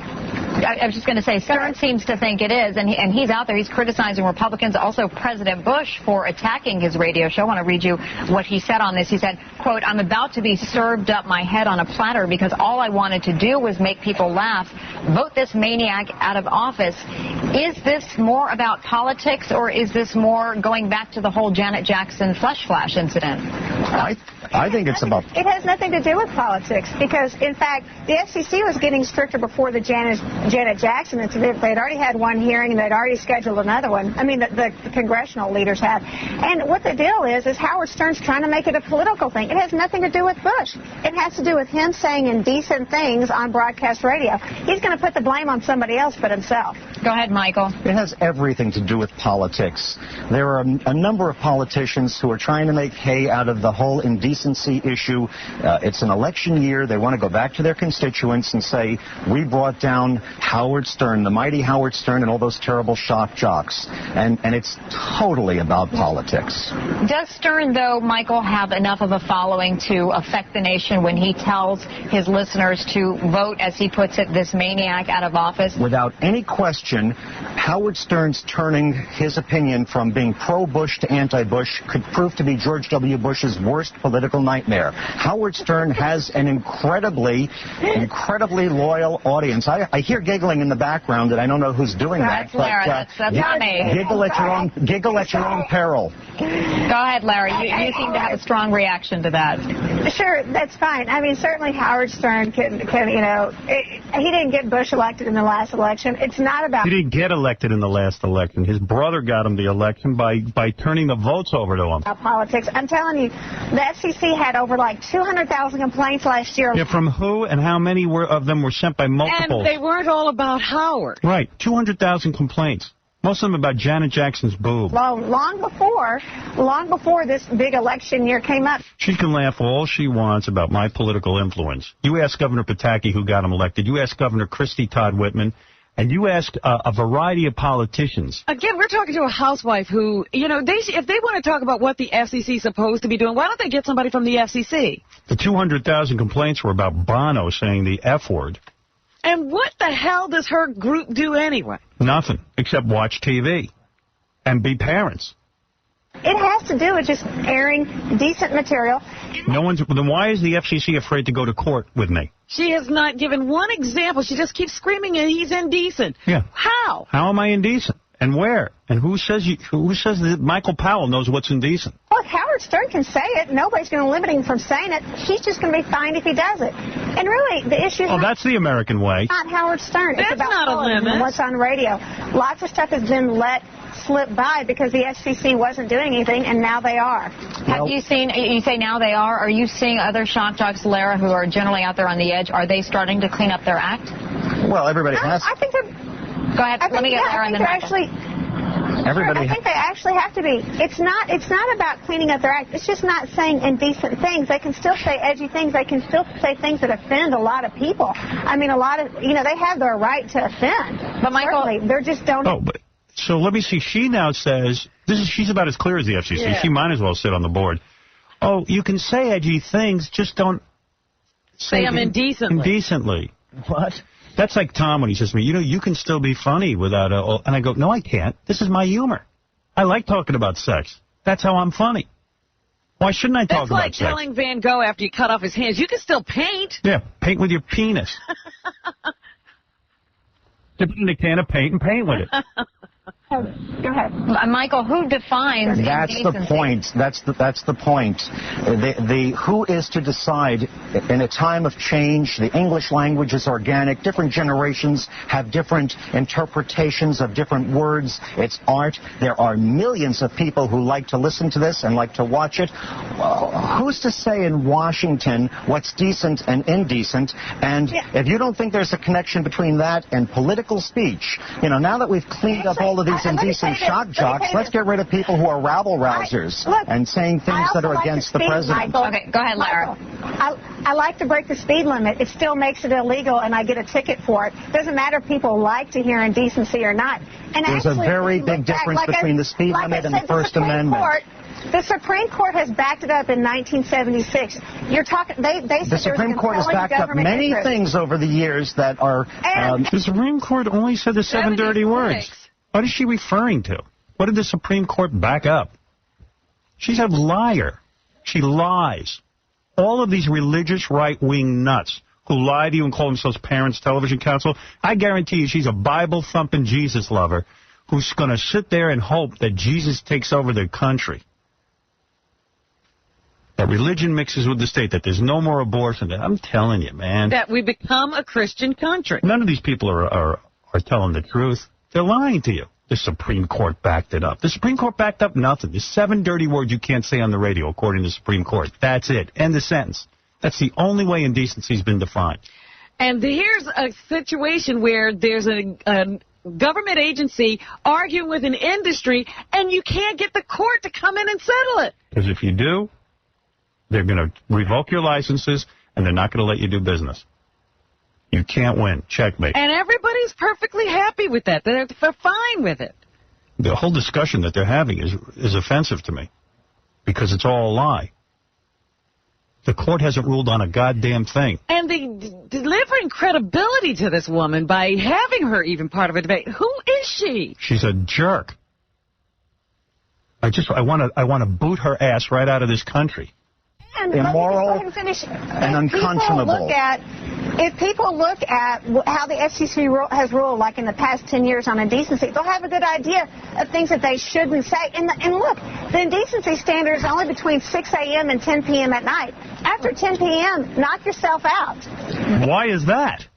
What is 10 p.m. at night? That's when kids lay in bed and have their own rooms and can listen to the radio. Does a kid become incapable of handling a radio at 10 p.m.? No, all kids are asleep at 10 p.m. They're all tucked in bed. They can't turn it on at 10 p.m.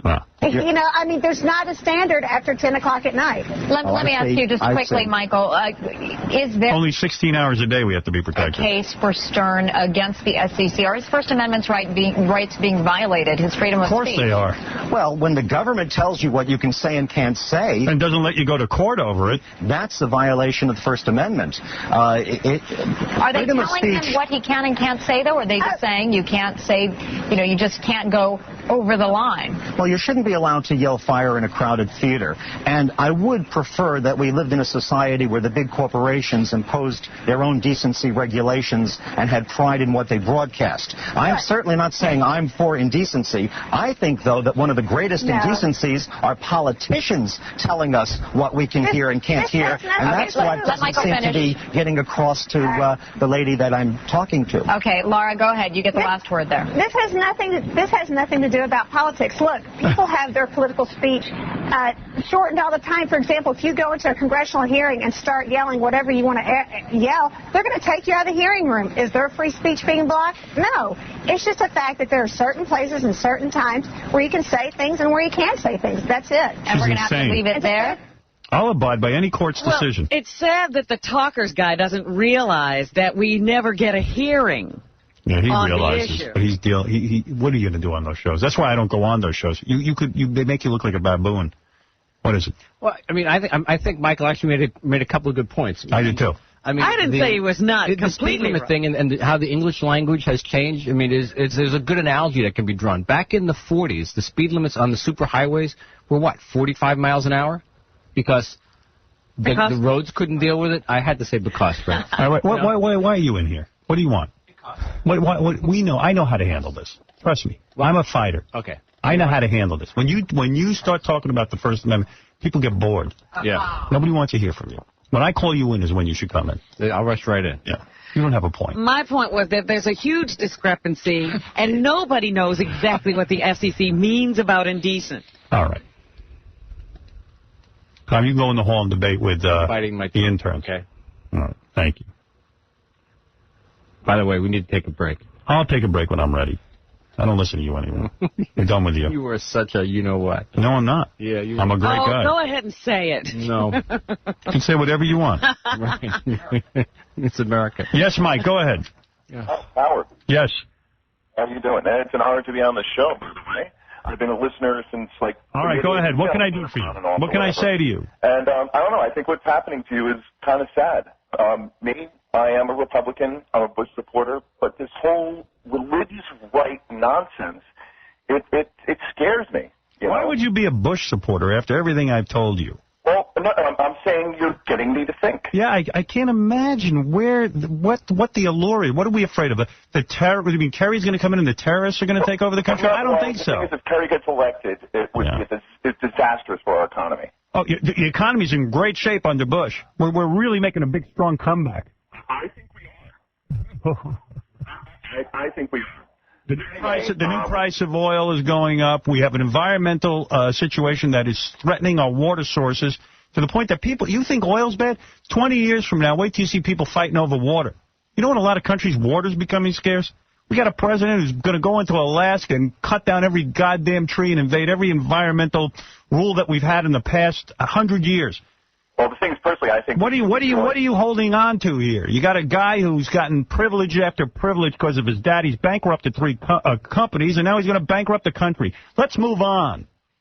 It's over. We got a guy who's against stem cell research. Economically and fiscally, I agree with you. You got a guy who's against stem cell research. If somebody came to you today and said, listen, our scientists think we can cure the following diseases: Alzheimer, muscular dystrophy, spinal cord.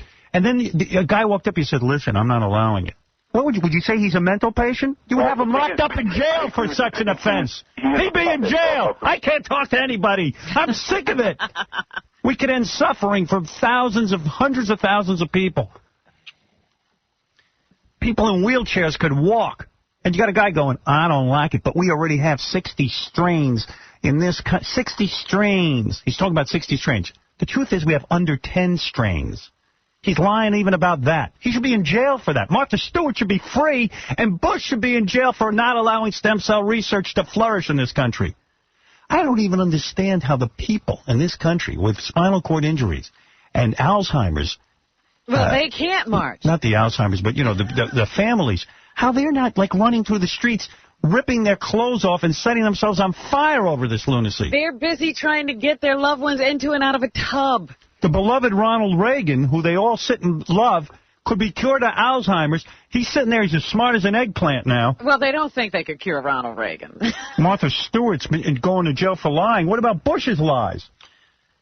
What about his lies? Oh, you can lie about the things he's lying about. You can't lie if you sell your stock. Let him tell me how we have 60 stem cell strains in this country. Let him tell a scientist that. And if he's lying, let him go to jail for the same amount of time Martha Stewart goes. You can only go to jail for lying about money. Oh, okay. I've had it. All other lies are acceptable. 60 strains. There's no 60 strains. I've heard every scientist interview. They're like, where are these 60 strains? The other thing that I think is really amazing, you know, he came out a few months ago, and everybody's like, wow, Bush is really doing something I never thought he'd do. He came out and said we must fight AIDS all over the world, and we must, you know, come to grips with this problem, and then he didn't fund it. Yeah. So what are we doing? All right, here's what I've decided. I'm going to make a big announcement. I've decided not to talk about this anymore. Really? This is the last show we talk about it. Oh, stop. I'm going to go on and do my regular show. And what's going to happen is the fines are going to come out. And we'll disappear. And that will make me more powerful than ever. Without your having positioned it, you think, huh? I can't take it anymore.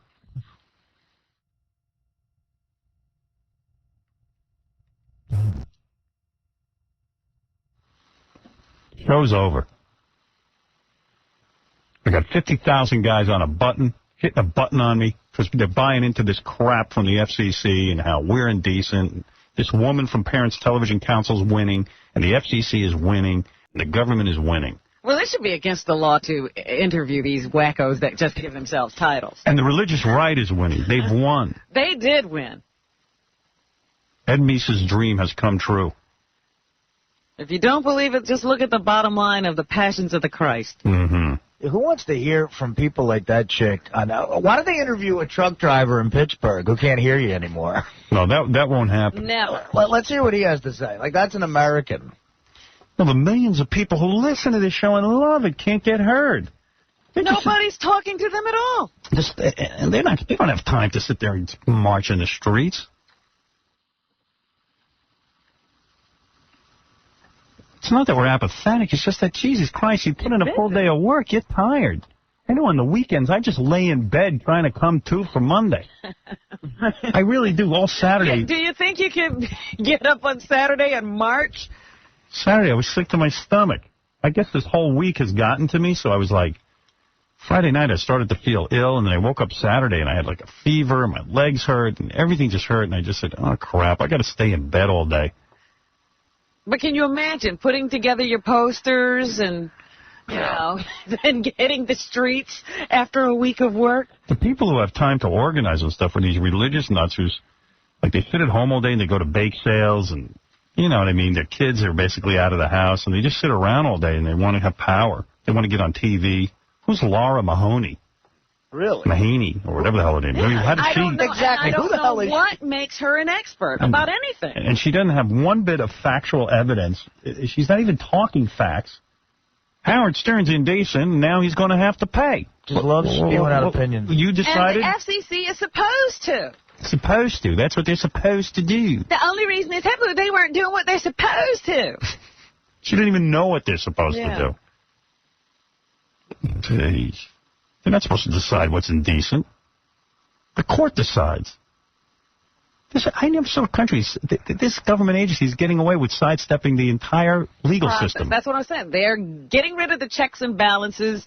They've made themselves the dictators in this area. And that other guy doesn't know you, supposedly doesn't listen to you, but thinks you're a racist. Yeah. How so which is it? That opinion? Do you listen or you don't? What an awful thing to say about somebody you don't know. He gets depressed. When he listens, he gets depressed, which means you have to listen for more than a minute to get depressed. And then he said the most telling thing. He said, you know, the guy says it's goofy stuff, it's jokes, he's just trying to make people laugh. He goes, oh, I don't get that when I listen. He doesn't even understand what he's listening But he said he doesn't listen. Well, when he does, he doesn't get it. But then he knows I'm a racist. That's right. So which is it? Does he? Right. So How does he know that? So if you were the news director, why don't you say, listen, I have a terrible thing to tell you. I got to take you off the show. When the guy go, why? You go, because you just contradicted yourself 5,000 times. You said you don't listen to a show. Then you said when you listen, you get depressed. But you don't listen, and the guy's a racist. Right. It proves to us that you're really not a journalist, that you're actually a mental patient that must have escaped from a goddamn insane asylum, and we really can't have you on our stations anymore. Instead, you don't know the show, but he's a racist. Yeah. I don't listen. I get depressed when I do. So what point is this guy thrown off the air? He's not. All right, look, we got to take a break. The Bally's people have been waiting over an hour to get on here. They've got the junk to a hunk contest. I'm anxious to see how these guys are doing. I want to see how much they've carved off this week. Yeah, we'll be back right after these words. Respect my total domination of the media. Basically, humble yourself before me. He has been called an arrogant, obnoxious loudmouth, a shameless, self-promoting huckster. But to his fans, he's a genius with his finger on the pulse of the nation. Perhaps no radio personality on the air today quite fits the term shock jock as well as Howard Stern does. And his outrageous behavior has taken him to the top. This self-dubbed king of all media has found success in every entertainment market he set out to conquer. Radio, television. Most recently, Stern captured the nation's bestseller list with his #1 book, Miss America. Soon he will be in movie theaters around the country. He's currently in production on a film about his life. So far, no one from his bosses to the FCC has been able to muzzle him. So now, in all his uninhibited glory, biography looks at the life of Howard Stern. 95. Come on. Okay. You got kind of a nice smile yourself. Howard Stern, The Howard Stern Show.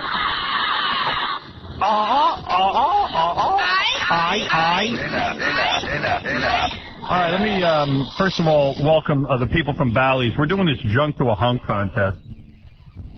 Whoever loses the most amount of weight gets 10 grand, compliments of Bally Total Fitness and its new weight management program. You can call 1-800-FITNESS if you want to get in on this. And this is Tomas and his trainer, Kristen, and Rob with his trainer, Jeff. Are you forgetting about the date? No, in fact, I'm going to get to that right now when the guys get in here. The date.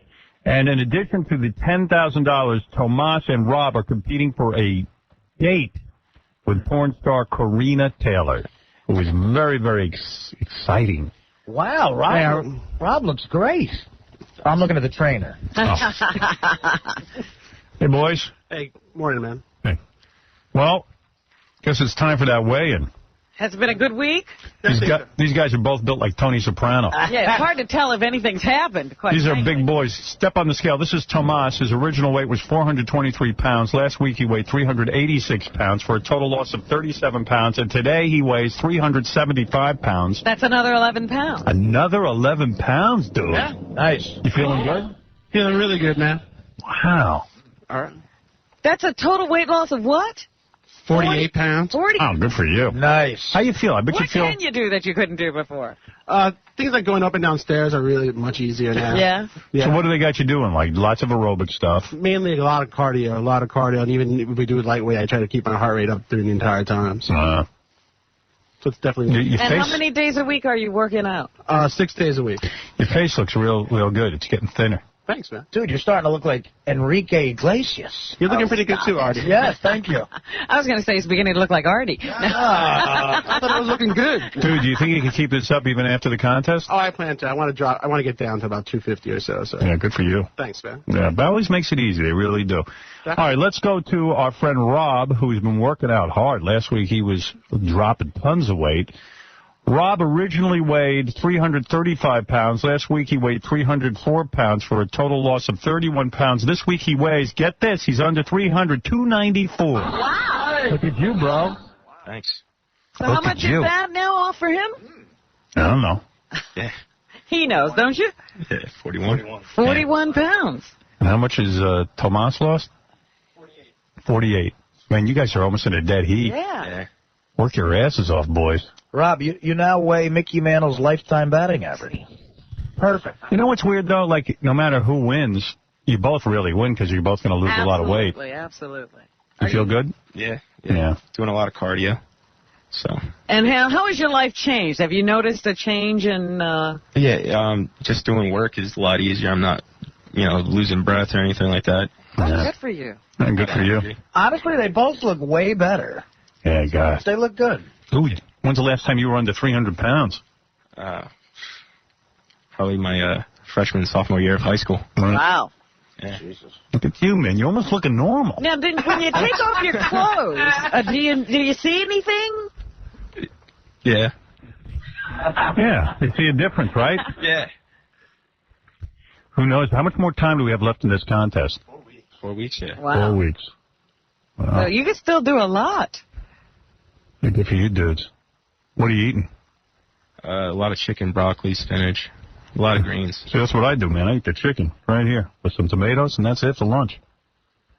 Boy, do I pack it in for dinner. Really? Oh, I eat all night. Well, Bally's, what can you do about, like, at night when you get those hunger pangs? Lock your refrigerator? Sugar-free Jell-O. Is that right? Yeah. Boy. A whole bunch of it. That sounds great during the game. Some sugar-free Jell-O. Eat all you want. No kidding. Howard, you should eat a little bit more during the day. Yeah, I know. Yeah. Yeah, you're right. Yeah, why are you getting so hungry at night? Because he doesn't eat enough during the day. Yeah, and then, you get back from the gym and I'm hungry. I'm nervous. It's about to take my career away from me, so that gets me uptight. Yeah. That tends to make me nervous. A little comfort food. I like to comfort myself with a little... my biggest thing are peanuts and almonds. Yeah. I eat them like a horse. Love it.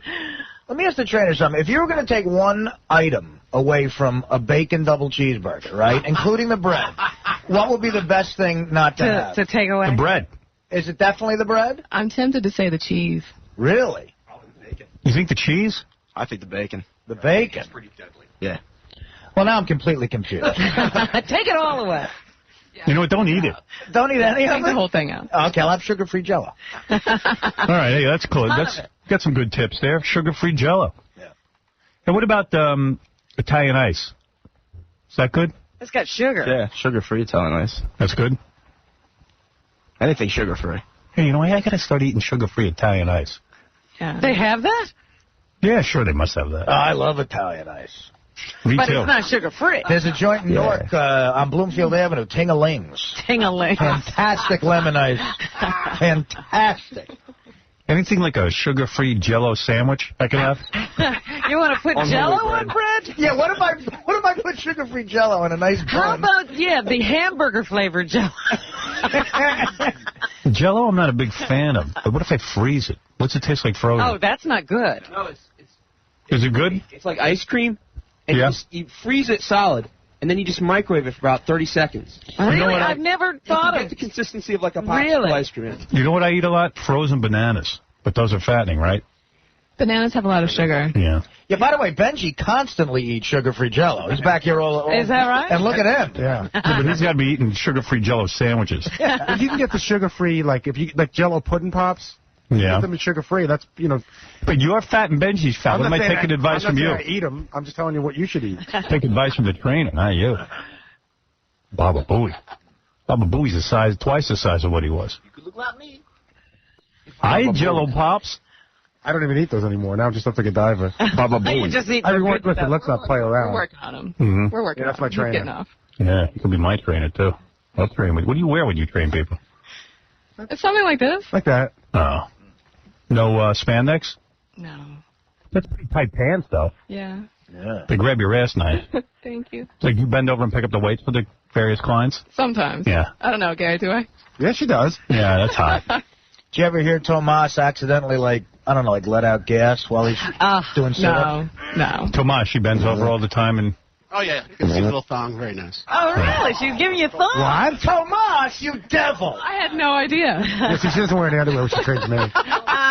You don't wear underwear? Of course I do. I have no idea he was looking at the thong. Wow. Look at that thong. Why do you think he's working out so hard? Have you ever made it with one of your customers? No. Never? Never dated a customer. No. Why is that? I don't know. Is there a rule? Are you like Dr. Mouthy? Well, okay, so one of my clients is Gary. The other one's Tomas. Yeah, but you have other clients. Not a lot of clients. What are you saying? Your clients aren't that appealing? Yeah, what are you saying? You do the math. I could have all fat asses. That's it. Who are you going out with now? I don't have a boyfriend. No right now. kidding. Yeah. Wow. It's a good one on the mall. Why don't you date the trainer there? Jeff? Yeah. I don't have a girlfriend. Oh, well, maybe you have a love connection here. Jeff probably gets. You get a lot of chicks from training? I get my fair share. You've dated a client or two, haven't you? Oh, yeah. Actually, Oh, come on. Dudes always do. Come on, man. Not dating. Let's hear some stories. Banged a few. Oh, See. okay. See? Sweet. I got to become a trainer. Oh, yeah. Party, who are you kidding? Come on, man. Let's have a sit-up. Marty, how could a trainer not know pizza's a carb? Trainer dudes always bang chicks because they're almost like beauticians. It's like they're so grateful when you get them in shape and they turn to you for everything. But not only that, you've already been intimate, you know? Like you're there dealing with your body the whole time. It's sort of a natural thing. Yeah, do you stretch these broads? Oh, definitely. Yeah. That's what I like. I see the trainers in my gym always stretching the broads. Yeah. Plus, if a chick comes to you and she's already hot, like a really hot chick gets excited if they lose 2 pounds. You know what I mean? That's all you got to get them to do. Well, all you got to do is tell them what to eat and tell them how to work out, and they love you. And stretch them for an hour. Yeah. And then they trust you because, like, you're a good guy. Like That's right. You're listening to them. And, he looks like he's sensitive, doesn't he? Yeah, and then they like that you're stretching them and you're touching them, but you're not being sexual with them. But meanwhile, you're thinking about banging them. But they don't know that. Yeah, how do you stretch a chick without, Do you stretch your male patients? I do. You do. Patients. What? You stretch Gary, you ever pop one when she's stretching? No. Oh, liar. Absolutely have not. Oh, please. I swear I haven't. She knows. With her? Yeah, She would have he seen hasn't. it. No way. How does Gary not? He seems to pop one at every turn. If she was kissing a chick, I might pop one. But, when I swear to God, I haven't. You ever kiss other chicks? No. Never get into that? No. You should with your body. You think? What are you doing with that body? You having sex at all? She's a pretty straight girl, you know what I mean? No, really? I'm good. Are you pretty straight? You're not crazy? Sometimes. I can get crazy. You want to give her brother a lap dance? What, do you get crazy on vacation? Right. Just use the Not Club when I'm, Med. like, representing Bally's. I'm not that What do you mean you get crazy? When do you get crazy? Not when I'm working. What's crazy? Well, You get drunk? sure. What do you mean by crazy? Like, have you ever taken your top off in front of guys, like at a bar? No. She thinks No. it's crazy. So what's crazy to her is probably not that's even crazy. crazy. You ever touch yourself during the Passion of Christ? Yeah, that's crazy. Gee, but Jesus is hot. Have you ever taken naked pictures of yourself? Me, myself, taking Well, myself. with friends. Well, with a man. You have? Yeah. Oh, all right. That's pretty Really? good. That's not bad. I didn't know Bring that. those in. Why not? Look at her body. I bet you want to look at it. Yeah, instead of Tomas, next time bring those in. You ever, like you're making love to a guy and make a videotape? Well, okay, I went away to art school, so yes, I dated a cinematographer for quite a while. Oh, that's how you do it. Tell the girl you're a cinematographer. Wow. No kidding. I bet you that's a wild video. How do you look at Well, it? we broke up, and I definitely got it. You still have the tape? Yeah. What would it take for me to see that? I don't mean on the air. I mean, like, if you and I got together, I could watch it. You would want to watch it? Yeah. No, I mean if you were together. Sure. I mean, Like this if is a she was friend. your girl. Oh. For my girl, I don't know if I can handle it, but you're not my girl, so why can't I watch it? You don't think he made copies? This guy's a cinematographer. No. No, So I how- like to think that he definitely does not have copies. So did he shoot it on video or film? No, on video. On video. Yeah. Oh, so Some he's not- cinematographer. Not a real cinematographer. How did he, like, we were in school. when a cinematographer makes a picture, like, is he up every minute, like, adjusting the camera and... No. No. Were there lights? No, the lighting was right, though. What about the tripod? You had a tripod up? Yeah, he was the... Yeah. He sounds more like a cinematographer. So what did he have to do? Like, keep you in frame and stuff during the sex? No, he wasn't. Yeah, he kind of, like, lost focus on that. Actually. Yeah, I want to make a video with Beth. We'd like you to do that. You're not going to see it. We're going to erase it right after. Then why do you want to make it? What do you want to say? Because they could look at it then. I'm afraid to do it because she's going to be turned off when she sees me. I don't know how when you're horny, guys can concentrate on anything else but sex. Like, there's always people who, get into role-playing and, like, when do you get to the fun? Setting up a camera? No. I know how I would do it. Yeah. Like, I would hold the camera, Tommy Lee style. Yeah. And then I would, like, have this whole scenario. I already know the scenario. She comes in, she's auditioning for my movie. And I tell her that she's going to have to show me, like herself in her panties and bra. And she's like, I don't understand. I want to be in the movie, but I don't see in the script where it's panty bra. Well, we have to know because it's a bathing suit scene, blah, blah, blah, blah. So she gets down to panties and bra. Yeah. But she's very upset. And, like in Fame or like Coco. Yeah. So she's very upset. Then I go, look, I need to see your breasts. She's like, absolutely not. I'm walking out of here. I go, look, I'm thinking really seriously putting you in this movie. This could make your career. You have to show me your breasts because I just want to make sure, that... You don't have bad breath. Right. Yeah, because you're going to be a big sex symbol. It's a logical request. Right. So then she reluctantly takes off her bra. Now she's in her panties. Dude, this is creepy. So, yeah. This is the Coco video. Yeah. So Quiet down. I'm getting I'm not in the video so far, which is good. And then I'm like, they need to see my hand come out. And I go, look, I have to feel these things. And I start to feel them, and I touch her, and she goes, look, I'm getting out of here. So you see a hand? Yeah, she goes, this is very, very inappropriate. And I go, I know, but I want what I want, and I'm putting you in my movie, but you have to, you have to perform on me. So then she's on her knees, and I'm shooting that. Then, when we have sex, I'm like holding the camera out here, Tommy Lee style, and having sex, so you can kind of see me, but not... You're going to get so exhausted from this holding the camera. You throw the camera. Whatever. Hey, we have a celebrity on the phone who wants to show his support for us. Who is this? Finally. A big celebrity? Yeah. Mr. Dennis Rodman. Oh. That's good. Hey, Dennis. What's up, Howard? Someone told me you want to show your support? Oh, man, I got so much support. Thank you. I was on the radio. What's up? Thank you. Well, we're under fire. You'll be at the rally, whatever rally we hold. You'll be at the rally. Wait a second. I know that it's nice that Dennis is supporting. I want to see if he even knows what he's supporting us on. Right. What are you supporting us for? What's that? I said, what are you supporting us for? I don't know. I'm supporting you because, you got a divorce and, all the other stuff, You got a divorce? Yeah. Yeah. Things like that. Oh, you mean financially supporting me? Thank you. Yeah, I'm financially supporting you right now, Howard. No, I mean, what is your understanding of the issue? I understand the issue is the fact that the SSC is trying to pull you off the air. Right. See there, he knows. All right. I just want to make sure you were really up on this. I'm up on it. I'm always up on it. Well, I'm going to tell you something. I appreciate you showing support. I wish more people would. And I'm going to ask you when I get closer to this idea of having the big freedom rally. I want you to come and speak to the crowd. Oh, absolutely, dude. Anything for you, Howard. You've done a lot for me, over the years. And even though that's some of the times that you have to and you squeeze me in, I appreciate that. Well, thank you, Dennis, and I appreciate what you're saying here today. And Thank you. Yeah, and by the way, you are an important man. Not only, let's face it, you banged Carmen Electra, so case closed. Case closed. Probably one of the most. He's going to have a list like that 80-year-old dude. I know, right? Read about. Yeah. He got Madonna, Carmen Electra. Hey, Dennis, we were just talking about, when you videotape your sex. Yeah, I just heard a little bit about it. Yeah, did you ever videotape Carmen Electra? Well, almost, but it wasn't. She wouldn't have nothing to do with it. You tried. You got the camera, but she wouldn't let you. Yeah, we talked about it, but no go. There must be a videotape of Dennis Rodman banging Madonna, no? No, hell no, I wish. Yeah. He would have released it. I know shit. That wouldn't be the accident. I was just, hell yeah, here you go. Dennis would have been one of those guys who made the tape, and then it would somehow show up on the Internet. How did that happen? I don't know how that happened, but I might as well get paid.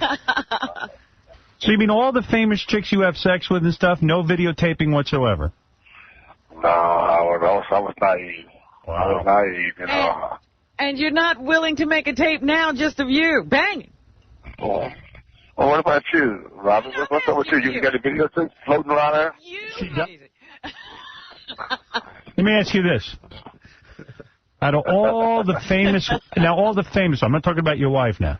Out of all the famous women you had sex with, who was the best? Who was the best? Oh, my God. Boy. Well, you can't say that. Well, nobody heard that. What? Oh, okay. I'm sorry. Right, I didn't say that. Who gave what famous woman? I mean, there's been Carmen Electra, Madonna. I don't even know who else. Who else? Oprah? No. Oprah. Oh, boy. It is. Oh, my God. Okay. How much money you got? I can't do that. I don't know, but... Hey, Artie, you saw Dennis Rodman naked, didn't you? I did recently. Really? Oh, that's right, in the steam room. Dennis... Hey, Dennis, do you remember this? This is the funniest thing ever. Artie was in Vegas. This is unbelievable. I wonder if Dennis even knew it was you. Super Bowl weekend. Okay. Super Bowl weekend, you were in Vegas, right? Yeah. Okay. So Artie was hammered out of his mind. You know Artie, the guy on our show? Yes, I do. Okay. Artie claims he went into the steam room. You were in there. You were nude. Artie came in fully clothed and sat in the steam room with all his clothes on and then walked through the casino like soaking wet. Do you remember any of that?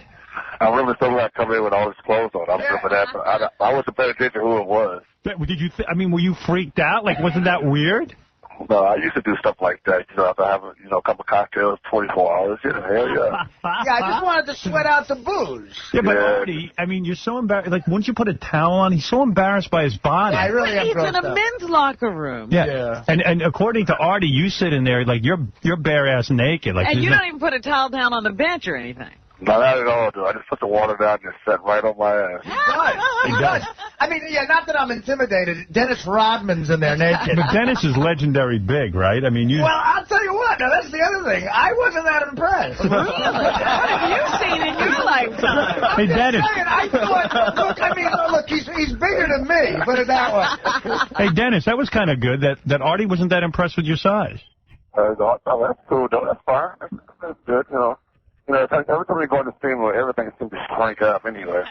I always thought, like, if I was sitting in the steam room naked and a guy walked in fully clothed, even with his socks on, I would just run out. Absolutely. You know he's in the wrong place. Yeah, no, something's wrong. Yeah, I mean, because Dennis doesn't know it's Artie. I would say, oh, my God, there's a serial killer in there, and he's going to kill me. This is an assassin who has followed me into the steam room. Did you guys talk at all? No, of course, obviously, I'm a fan of Dennis. As I saw him, and he was on the show right before that, like a week before, and I didn't want, you don't want to bug somebody, but I was literally, our knees were almost touching. He's sitting in front of me, and there's all this steam in front of me.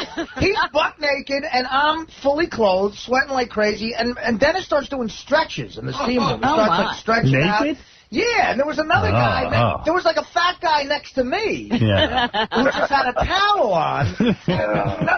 We're all afraid to talk to each other. Like where is he stretching? Like on the... Dennis, you remember what you were doing? You were kind of like, you just like start stretching out your arms, and then you sort of touched your toes a couple of times. So is his big giant ass in your face? Well, listen, here's what happened. He's sitting right in front of me. Yeah. So me and the other fat guy are like, we don't know what to do. Dennis starts, while he's sitting, to touch his toes. So it's almost like he looks like he's giving me oral. So Dennis's head is down like this, and me and the other fat guy are going, what's he doing?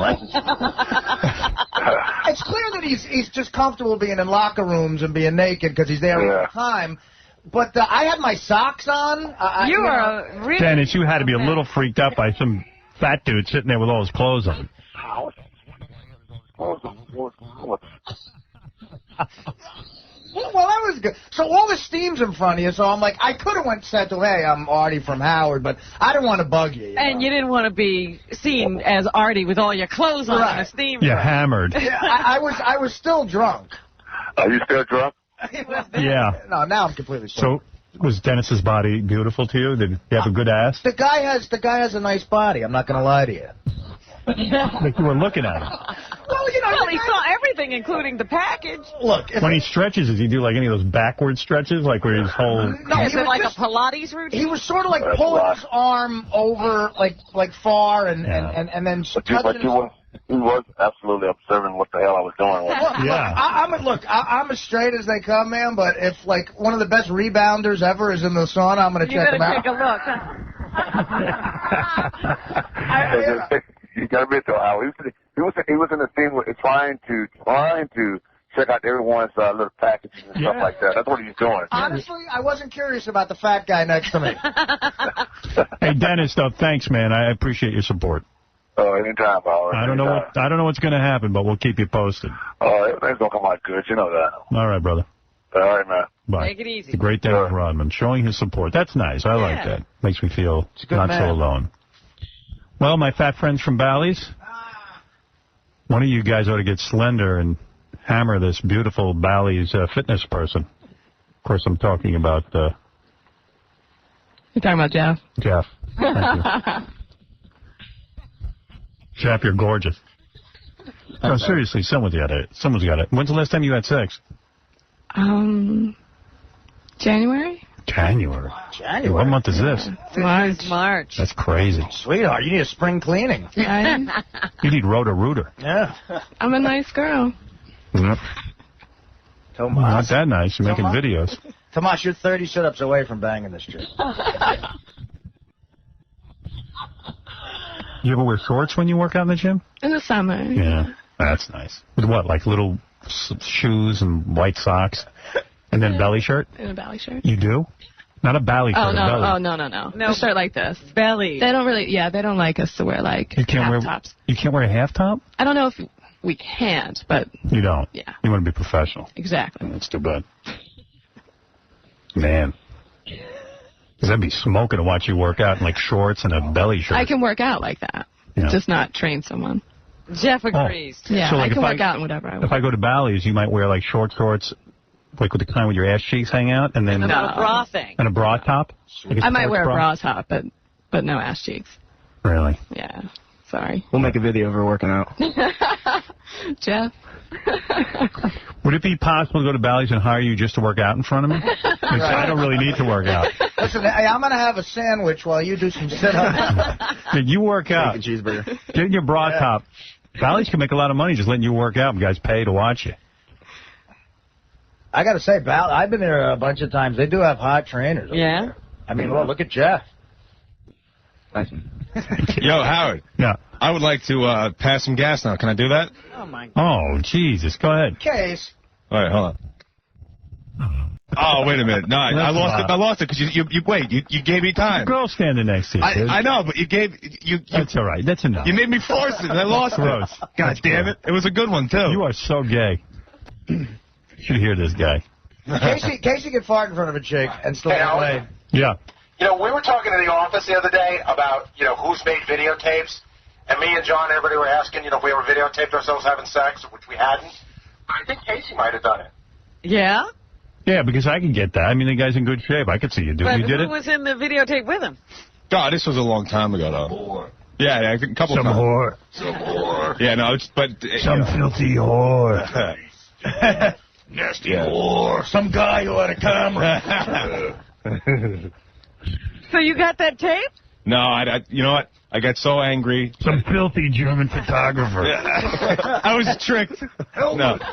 I got so angry that I destroyed it, and that Why? Because I was mad at the woman, and she videotaped. You're like a chick. No. I never wanted to see her again, so I destroyed it. But it was a couple of them. Was that the chick that had to get the cease and desist against you? Yeah, well, I think I didn't know about that. Yeah, that was one of them. The chick had to get a cease and desist? No, well, the old man got involved. What, a restraining order? No, the old man came down and had to stay with her because he was concerned. Well, what were you doing? What were you doing? Wait, he didn't like me. You were so I was a her? bad influence. Yeah. No, but what were you... Hold on. Casey, this is too funny. I'm talking about it. Casey, I guess in college, had a girlfriend, and he was really in love with her, and they broke up, and he really, he loved her, and I guess he was calling her a lot to the point where he was scaring her. No, that's not what happened. She was stalking me. And the old man didn't like it because he thought they were real religious, and they thought that I was Satanist because I didn't like, his religion and stuff like that. I was from the north and all that stuff. So he came down, and I used to get in a lot of fights, and he was concerned about her. I wasn't stalking nobody, except when I was in high school. Oh, you did stalk somebody in high school. Really? Yeah. Obviously, did something fairly wrong. Yeah. I don't know. What do you mean you stalked her? Well, I think every kid in high school has crushes, right? Right. So I had a crush on this girl in high school. We were together, and then she went away to school. Right. Yeah, and then apparently, didn't like me anymore. So then I always had to, figure out, what is she doing, blah, blah, blah. And then, I was obsessed with it. So what did you do? So, there was nonstop calls, letters, checking up, this part. Did you threaten her like, I'm going to kill you if you're not with me? If I can't. No. Well, what'd you say to her? See, when you're young, you don't know how to control that emotion. That's understandable, yeah. But, what did you say to her? I don't think I ever told her I was going to kill her. But did you ever say, like, I'm going to, maim you or destroy your face so no one will want you? No. Did you say you were going to kill yourself? I have acid. No. Well, and I will throw it in your face. Threaten her. Let's just say I was just very aggressive, and I would say bad things. What would you say? A dirty C. I would call her a dirty C. Did you ever pin her up against the wall and threaten to hit her? Never touched her. Never touched the woman. But did you go and hide and watch her? You know, it's really weird, the dynamic of the trainer moving closer to Tomas. It's really interesting. No, but I think, every kid in high school, when this is your first time, you feel something towards somebody, it's strange. Did you ever hide and watch her? Do I hide and watch? Oh, you drive by where they live every once in a while. Yeah. Did you ever go after the guy she was seeing? Did you ever, threaten him? No, that never happened because I never knew. Yeah. Roses are red, violets are blue. If you scream, I will kill you. Come on, you guys have all done this. The first time, you've all, like you get involved with somebody, you get your feelings are overwhelmed. Yeah. It's just the first time, but then you realize as an adult that it's stupid, and then they always file a restraining order. You never got hung up on a broad? Yes, I did. See? But you let her go when she said she wanted to go. Yeah, that was it. It was the end. Howard, can I ask Casey a question? Yeah. Did you ever write the girl love notes with your own blood? No, I did that to my friend. Oh, what? Dear I used to do that to my friends. Yeah. What do you mean? Write them letters in blood. Your male friends? Yeah, who did I do that to? No, I did it to a kid I wanted to beat up. You wrote him a letter in your blood? Yeah. What did you say to him? I'm going to kill you? Yeah. Well, I was going to kill him. Again. This is over, so I can stay at it. Yeah. I ran out of blood. I'm using my DNA. I know, not to her. I never wrote her that. But how does that teach him a lesson? I mean, it's like you're piercing yourself and writing in your own blood. Because I was that sick to do it now. I'll fix you. So how long did you stalk that chick for? Probably a couple of months. Did she ever say to you, look, stop? Yeah, she said, but no, I'm drawing a blank because I haven't thought about it in so long. I don't think about it. Was she afraid of you? Did she become afraid? I'm pretty sure that she probably was. I think she just thought she thought that I was screwed up from the beginning, and when she let somebody in, she was probably like, Jesus Christ, I've just been with the most good-looking guy on the planet, and he turns out he's mentally ill. Nuts, yeah. No, see, in the beginning it's cool. That sucks. It's like there have been times in my life where I've gotten really good-looking chicks, and it turns out they're mental. Yeah, which means you really wouldn't have gotten them if they were sane. Yeah, and then I go, that drives my self-esteem down lower. See, I think if I'm with a really good-looking chick, she's mental to begin with, Right. No, but I date crazy broads. That's the thing. Oh, no kidding. I'm only attracted to crazy broads. I guess that's what it is. Who isn't? All right. Anyway, this is fascinating, but I do have to say goodbye to the Bally's people. Yeah, how did they get drawn into that? Yeah. Tomas is like, there's a pizzeria I can't stop calling. Speaking of stalking. You're not kidding, but I want to thank Tomas and his trainer, Kristen, who evidently can be seen at Bally's working out in tight shorts and bra top. Oh, I'm going But she won't train you in that. She will not train you in that, but she can work out in whatever she wants. I'm going to Bally's this afternoon with a tumbler of martinis. I like you, Kristen. To watch that. Do you ever do, classes and stuff? Sometimes I teach Pilates.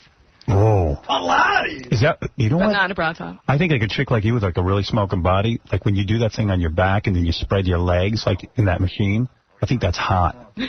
I like watching chicks in the Pilates, but it's disturbing when a guy does it. Gary does Pilates with He me. does? Yeah. Oh, he's so gay. Oh, that's the fruitiest thing. Come on. Would you ever come in here Getting into Pilates? and demonstrate Pilates for us? in short shorts and tube top? I'd have to think about it. All right. Give us some consideration. We'd like to do a Pilates lesson.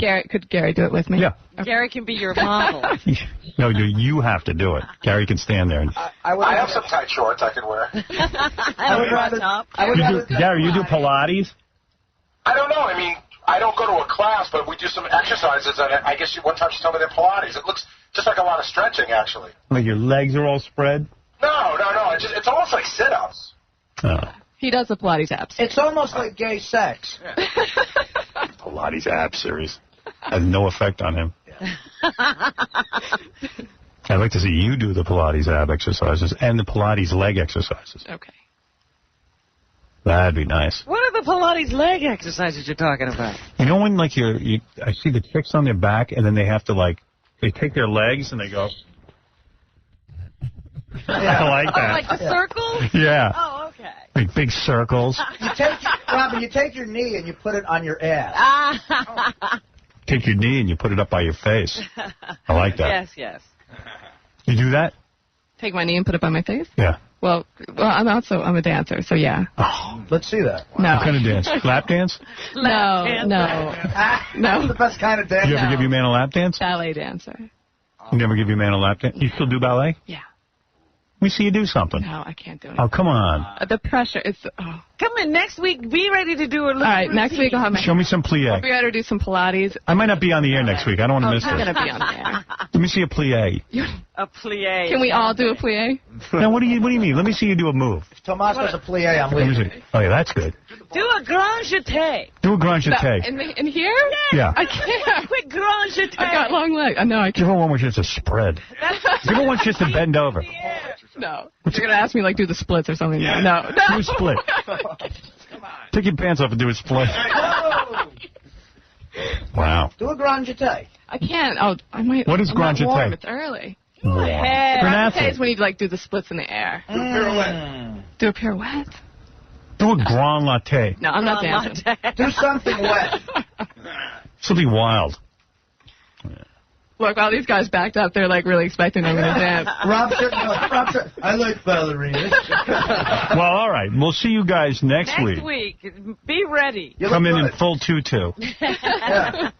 I want to thank Tomas and Kristen and Rob and Jeff. And good luck. And thank you, Bally's. And Karina Taylor, wherever you are, baby. Get ready. These guys are slimming down for you. And they're getting ready. We're going to take a break. Hey, Howard, before you take a break, just so I don't think I'm a psycho, I just got to tell you, because I just remember why it was. The restraining order, it was because she had a gun. And she went in her room. She locked the room. Sure. So I broke the door down and I broke her wall down. That's why. It wasn't for anything strange, so I don't want people... Oh, you were afraid she was going to kill herself. Exactly. So you were the more sane one in that Yes. Yeah, but why did she have a gun? She had a gun. Was she afraid of anything? No, she owned a gun. That was it. Because I had a knife. I took it away from her. She took it back into the room. I had a knife. Because I had a machete. You wrestled the gun from her? I took the gun away from her, and she took it back. She got it back. She went in the room, and she locked the room. So why would you go after her? with her. No. I took her gun away, and she took it back from me, went to the room by herself. I thought she was going to blow her head off. So I kicked the door down, and I kicked the wall down. And why do you have to kick the wall down? Because the door wasn't going for her, so I had to get the whole door. And her old man saw that and said, look, this guy's dangerous. I'm going to stay there. And he came in and slept with a gun next to him on the couch, saying that I wouldn't come back. And guess what? She still came to see me. How about that? Nice. All right, we're going to take a break. We'll be back right after these words. Respect my total domination of the media. Basically, humble yourself before me. He has been called an arrogant, obnoxious loudmouth, a shameless, self-promoting huckster. And I think it's a lot But to his fans, he's a genius with his finger on the pulse of the nation. Perhaps no radio personality on the air today quite fits the term shock jock as well as Howard Stern does. And his outrageous behavior has taken him to the top. This self-dubbed king of all media has found success in every entertainment market he set out to conquer. Radio, television. Most recently, Stern captured the nation's bestseller list with his #1 book, Miss America. Soon he will be in movie theaters around the country. He's currently in production on a film about his life. So far, no one from his bosses to the FCC has been able to muzzle him.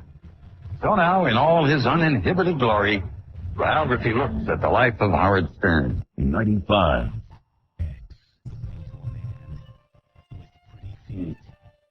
Stern. And it's true.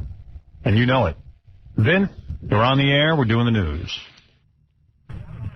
I'm going, and I'm stuck in traffic, and I'm pissed. I miss you, man. And I don't know what we need to do to get you back, but I'm far more bothered by the fact that Colin Powell's son is the head of the FCC than I am by anything that you've ever said on the air. It's ridiculous. And I'll do whatever I need to do to get you back here in San Diego. It's horrible. I like that the head of the FCC, we call him Colin Powell's son. I like that we don't even call him by his name. Yeah, Michael Powell is not his name. It's Colin Powell's son. Colin Powell's son. I like this. I mean, it's got to be weird driving around in San Diego or in Pittsburgh this morning, and here it is a week later since they removed me from all their stations, and you got to be, is it 2 weeks now? I think it's 2 weeks. It's 2 weeks. Shock. I mean, I just walked up and using you on commercials, which I thought was interesting. Yeah, it seems that all of Clear Channel is using my voice for live commercials, and I'm not sure that... I know that's a violation. Things are happening so fast, I don't even have time to call my agent and get to the bottom of that. Is anything being done, though? No. Nobody knows what's going on. Nobody can get a hold of anybody. It's weird. What the government's doing right now. And, scary to me, too. Believe me, it's scary to me. And I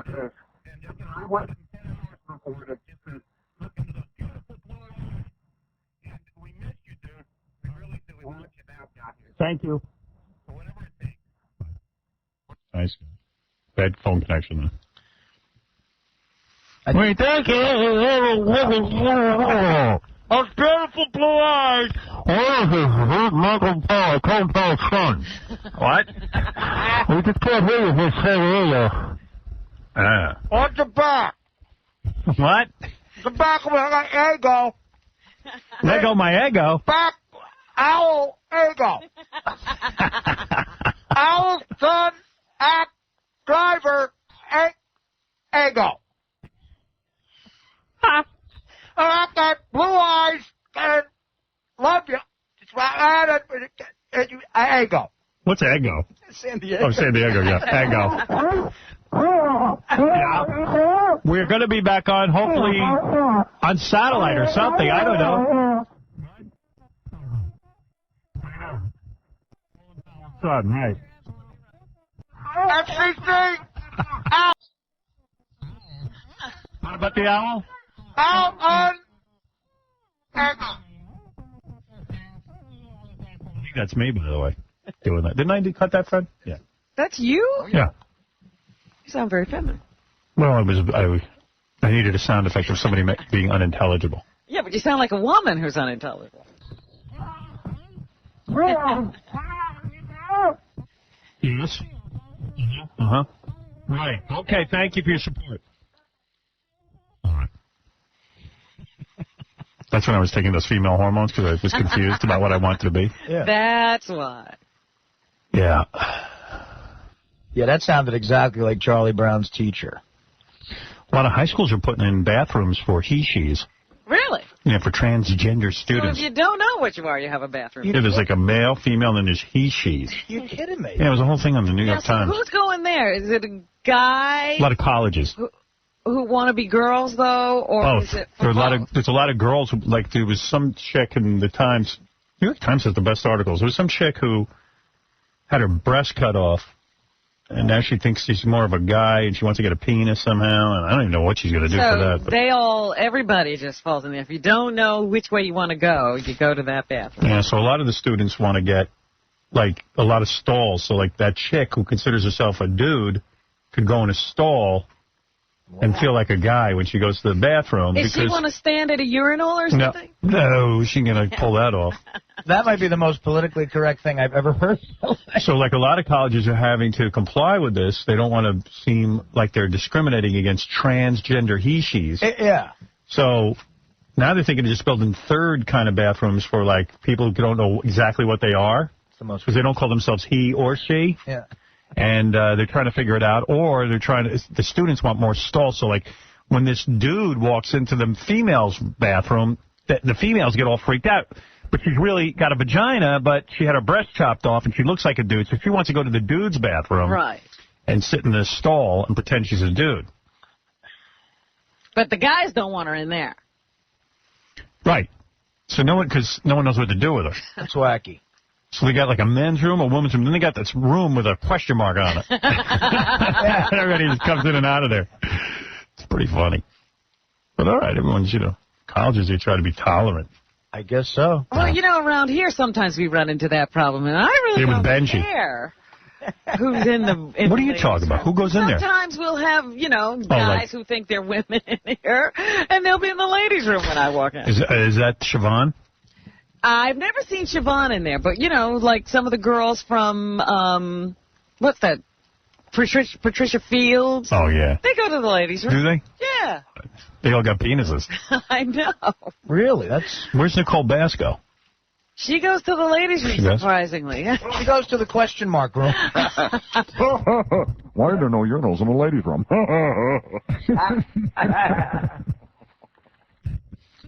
Anybody here ever get their nuts caught in their pantyhose?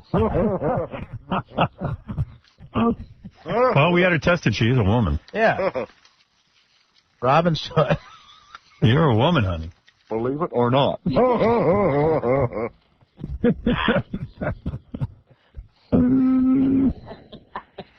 it or not, I'm a woman. I was in college. I busted down a closed door once. All right, Robin, what's in the news? Oh, my God. A wall in the door. I broke down the wall and the door. Yeah. The door wasn't coming down, so I broke the wall. She was crazy. I took a gun away from her.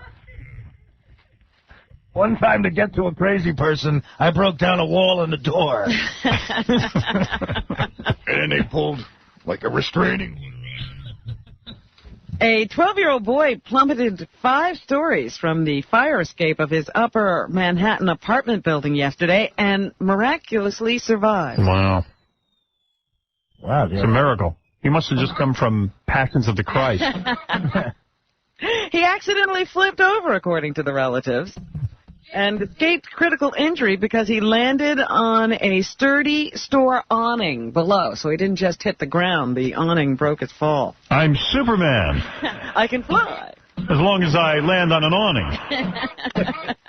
So thank goodness he did that. And surprise, surprise, some people still up to their old habits. David Crosby was arrested. Did you see this? Yeah. What happened? Yeah, he was in New York, believe it or not, and staying at a hotel. This guy's so whacked out. He forgot his luggage. So he left his luggage, and when the maid came in to try to figure out what was going on, they discovered various items inside the luggage. A couple of guns, I guess, and some marijuana. Oh. And 2 knives, ammunition, a .45 caliber gun. Here's a guy who did hard jail time, and he still can't stay away from guns. Yeah. And being paranoid and pot. He was on death's door with a liver. Yeah.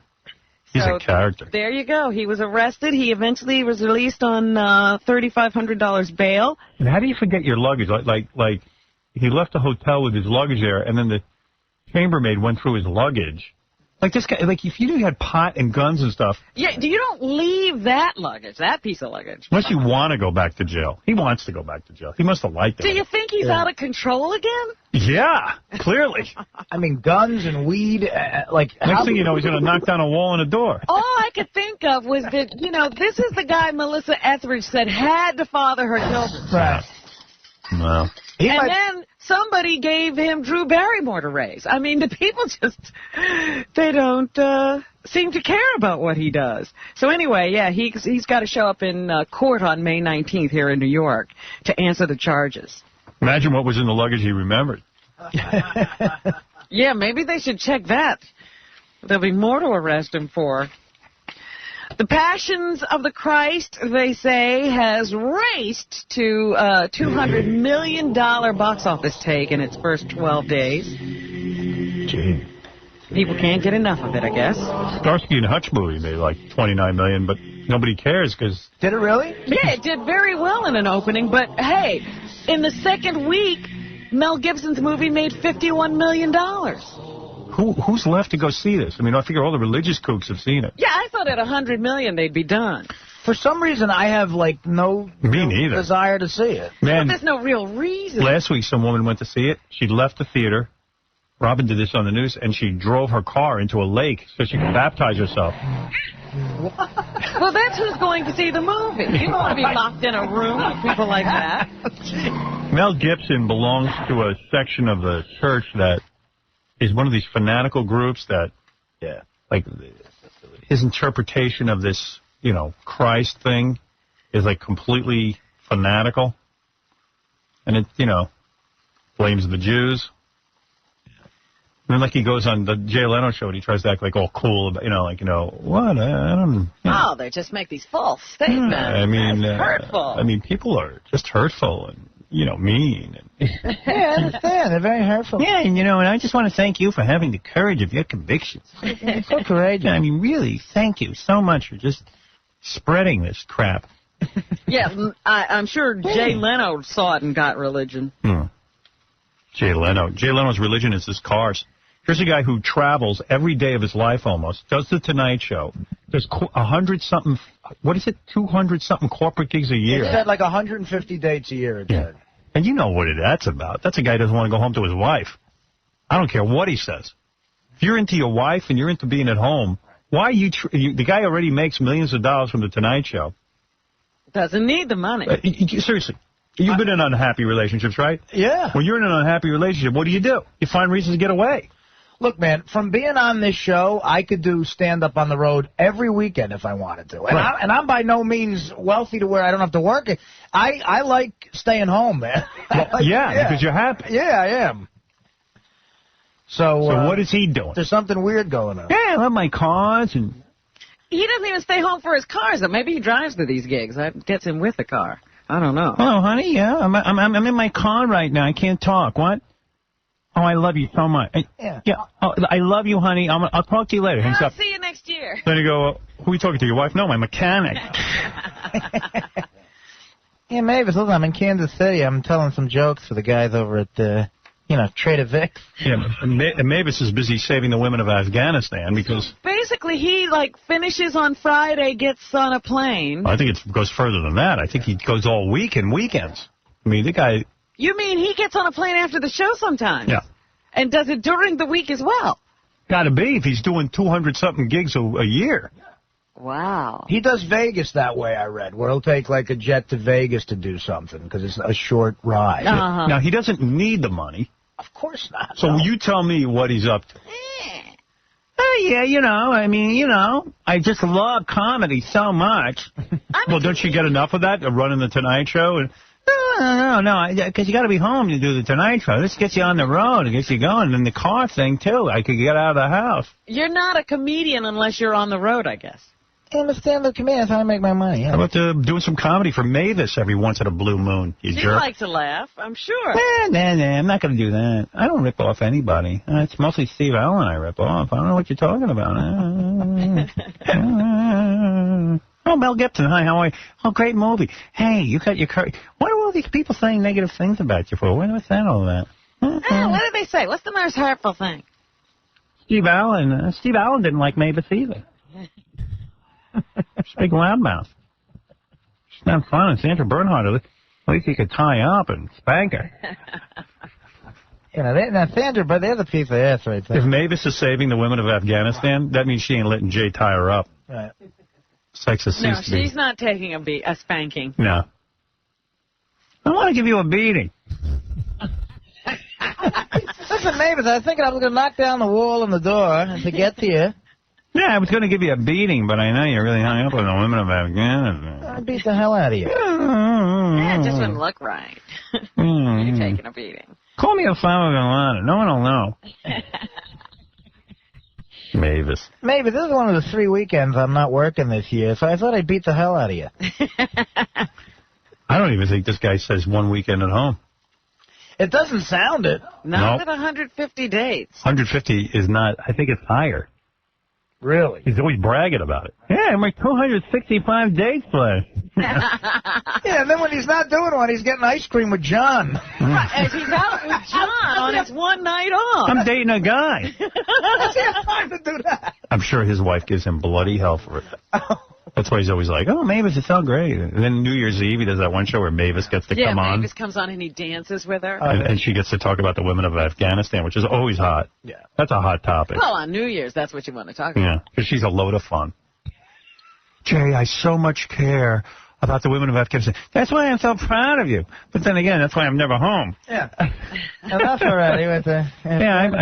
And then sometimes I do go home, but I make sure there's 50,000 comedians in my house watching TV with me. It must be some life. Yeah, listen, Mavis, we got the weekend off. It's a rare thing. I think about inviting the amazing Jonathan over. Yeah, he's such a great guy. Carrot Top and all that. Talk about playing a club in Cincinnati we used to do a lot. Carrot Top is at the house? Sure. Yeah, he's a good guy. Yeah, we shave our eyebrows. He brings his props, Carrot Top. I saw a good movie. What? Let me think of the name of it. Maybe this might be one Robin hasn't even seen. What? The Station Agent. I love the station agent with the little dwarf. With the dwarf. Oh, he's so great. I was in love with that dwarf by the end of the movie. Great movie, right? Yes. Excellent film. Damn, I thought it was like one of those films you didn't even see. Now, you haven't got me yet. Robin sees every movie. I'm 10 steps ahead of you. I've been telling you about the station agent. That was great. She does. You see every movie. I try. There's a lot I haven't seen lately, but... the movie's about this, a dwarf who... He inherits something, and he goes to this little town. It's a really cool movie. And he meets the greatest guy. Wasn't that Joe the greatest guy? Yep. I loved him. Yeah. It's like, how come you don't really? There are no people like that. But he was. Where is Mavis? Where's Joe? What about a movie about Mavis? Mavis goes to a little town and meets Joe. Yeah. She just saves a lot of people while I'm out doing whatever I can to get out of the house. She takes the money and does good work. Mavis. It's a good name for a chick, Mavis. No, she didn't name herself. Jay and Mavis. Mavis is one of those names where you're not sure which was the guy and which is the girl, because my mom had that, too. My mom's name is Ray, right? But not Rachel, Ray. Is R-A-Y. Mavis a boy's name? Yeah. So that's like for a guy in the deep south with no teeth. So my mom's name was Ray. People just go, what do your parents say? I go, Ben and Ray. Oh, which one is the man? I go, well, Ben is obviously a name. But Ray is a man's name. I go, well, come on. Give me a break. I mean, Ben is... Right. It's not like Jamie and Ray. But Mavis is that's a man's name. I've never heard a man... I have no girl's name, Jay. Like J. Lo. Oh, yeah, Jay is a girl's name. Sounds like a gay marriage. Yeah, Jay, man. Mavis is a black man's name. Old Black Mavis. I've never heard that. Hello, I'm Old Black Mavis. Old Black Mavis came to town. Yeah, oh. This is Mavis Leno. Mavis Leno, how is ya? Mavis Leno, the blues singer? We gonna save the women of Afghanistan. Wanna boogie down, children. All right, Robin, what's in the news? Yes. Babies born to mothers who drink heavily during their pregnancy may suffer permanent nerve damage. That's what happened to me. My mother had way too many cocktails. That's the finding of a study by the National Institute of Child Health and Human Development reported in the Journal of Pediatrics. The study was led by Dr. James Mills, and here Mills simplifies the findings of his study. D1. Newborns whose mothers drank alcohol heavily during pregnancy had damage to the nerves in their arms and legs. Haven't we figured that out like 25 years ago? Well, we already knew that, yes, drinking does something. But now they're finding that it does more things than they ever thought.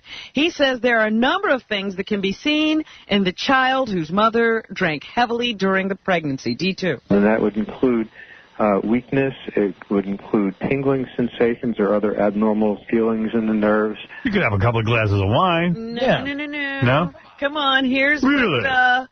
No. Drinking heavily is defined this way. D3. In our study, it was 4 standard drinks a day, and a standard drink would be a shot of hard liquor, a can of beer, or about 4 ounces of wine. Wow. So that's they it, huh? say that, yeah, no level of drinking was found to be safe. So how could drinking be good for you? Well, it's not good for a baby. Wow. You're not developing, are you? I don't know, man. I don't know. You're still developing. You might. It just sounds like if it's bad for a baby, it's got to be bad for you. Well, it's not great. You know you're destroying brain cells. Let's go, baby. Every time you drink. I don't care. That's not true. Well, that's the decision you have to make. Shut up. Do you care? I don't have my brain cells are fine. Shut up. And, of course, it's election season. John Kerry was out campaigning this weekend. He was at a rally yesterday in Jackson, Mississippi, telling supporters that the Bush administration's deficit goes beyond dollars and cents. C1. You're certainly lucky when horse it plays, you know. It's Viggo Mortensen. Oh, maybe it's E1. Who are we looking for? John Kerry? Yeah. Hold on, I found something. It's the deficit of broken hopes and dreams for children who have been promised they won't be left behind, but in millions of schools across the country, class sizes are getting bigger again, not smaller. After-school programs are being cut again. Oh, he's losing his voice. It's going to be like Clinton, all hoarse on the campaign. You better calm down. And he says he sees that the president is talking about September 11th in his ads and when he's campaigning. And he says that's good because he has some questions about September 11th himself. Why is this administration stonewalling and resisting the investigation into what happened? If you're gonna use 9/11 in your commercials, the victims' families want to know, why won't you answer any questions about who is responsible and how it happened? Why is this the most secretive administration of all time? Why we had the greatest security failure in the history of our country. Why? Why won't he answer those questions? What is the fear? What are they hiding? Nobody wants to be accountable, do they? Good question, John Kerry. Scott Maddox, who is the Florida Democratic Party chairman, was on TV shows yesterday, and he was asked just what criteria will John Kerry use for selecting a running mate. See, you can make that choice based on... Get anyone who will beat Bush. Help you out, like someone who could carry a state. Well, let the guy talk. I don't need to hear him. Demographics or... based on certain ethnicities, but the bottom line is John Kerry's going to pick somebody he's very comfortable with and someone who he thinks will be an outstanding president. Daniel Carver. There was some question as to whether Bill Clinton would make a good running mate. I think it's a great idea. And whether that's legal or not. Because, it's absolutely legal. You're not supposed to be able to serve any more than 2 terms as president, period. It's a gentleman on the phone who served in the United States Senate for many, many years, was one of the best senators ever, wants to show his support for us. Oh, really? Senator Alphonse D'Amato. You're kidding. Hello, Senator. Hi, Senator. Robert. Hey there. Listen, what is this nonsense I read and I hear? Howard's saying he's not going to be long, he's going to be leaving. That's nonsense. You know. Senator, let me tell you something, and I'm not... Why should they equate? First of all, there can always be a slip that goes over the line, so now they're not going to put you out because of that. Well, let me tell you what's going on. Let me tell you. Start your fans calling, writing their congressman, the FEC, to say that there is such a thing known as free speech. Does it do any good? There may be certain words, etc., that are violative. You're going to live within that and still have a great program that maybe everyone doesn't like, but they don't have to listen if they don't like it. Does it? Do you ever speak? A lot of people have. Can he hear you? Is this a tape? Sad that I haven't called you before, but I turned on the radio and I heard you talking about the program last night, The Sopranos. I think you're right to say that we should remember that they are low lifes. Every once in a while you like to feel a little empathy for Tony there, but he is a low life son of a gun. And what Bracco told him last night is that your lifestyle is repulsive, basically, is the truth. So a psychiatrist would never say that. Hey, Senator. Part of Americana. You can't hear me. There you go. What is this? And this is a lot of nonsense. Oh, they're going to get me off, or I'm going to be leaving. Where's the Howard that I know? Senator. Can you hear me? Yes, I can. Oh, okay. I'm in the car driving. I'm going to ask you a couple of quick questions. I need quick answers. Go ahead. Does it make a difference if people write their senators and congressmen? Absolutely. You responded to stuff like that? Yes, I did. I responded to the personal letters, and I think you should be writing to all the so-called civil libertarians and telling them, where are you? I think your listeners should. All right, second question. Do you ever speak to President Bush personally? On occasion, rare occasion. I'm totally fed up with him. I'm not voting for him. Don't jump. I'll tell you why. You know the way the propaganda drums beat against all of us? No. The religious right, he's got them. They got him in their pocket. He is bought and sold and traded by the religious right, and I've had it. Well, I think that there may be too much of an effort to keep the right wing, and I don't think they should be playing to the mass market. He's a Jesus freak. I have to tell you, when the chips are down on the important things, and listen to Ed Koch when he says, I disagree with him on all the social programs, but when it comes to standing up, to taking on the terrorists, to doing what's right, he has done it. And that's Ed Koch, who will tell you he has never voted for a Republican presidential candidate, but he's going to vote for Bush this time. Yeah, I didn't vote for him last time. I'm not voting for him this time. And it's not that I'm anti-Republican. That's not my point of view. I got to change it. I got to change regimes. It's ridiculous what they're doing, and it's especially Colin Powell's son is completely off his rocker. Oh, I think the FEC is off their rocker. Thank you. When Powell's right, they outvote him. When he's wrong, they vote with him. Right. Well, let me ask you this. That's for another day. Well, let me ask one more thing. In the meantime, I expect July 18th that you and Robin put that down on your calendars with your significant others. Is that your wedding day? That's right. Are we invited? Okay. Howard, I love you. Well, I'm coming. July 18th. You'll see that I have not, but it goes two ways now. And I gave Gary a number where you get a hold of me so that we can get together for lunch or dinner. Where's the wedding? Out at the castle. No kidding. Yep. Cold Spring Harbor over there. Yeah. Oheka Castle. I haven't even met this broad. Well, you're going to meet her. She's a great, wonderful person. Really, she's my best friend, and Mama loves her, and she loves my mom, and how's she look in a bathing suit? And we're very, very happy, And I haven't met. I mean, I've seen your lady friend in many pictorials, etc., and gossip columns, etc. But so we have to do dinner one night. Can I tell you something, my friend? Tell me, babe. We're having a bachelor party for you next week. Is he coming?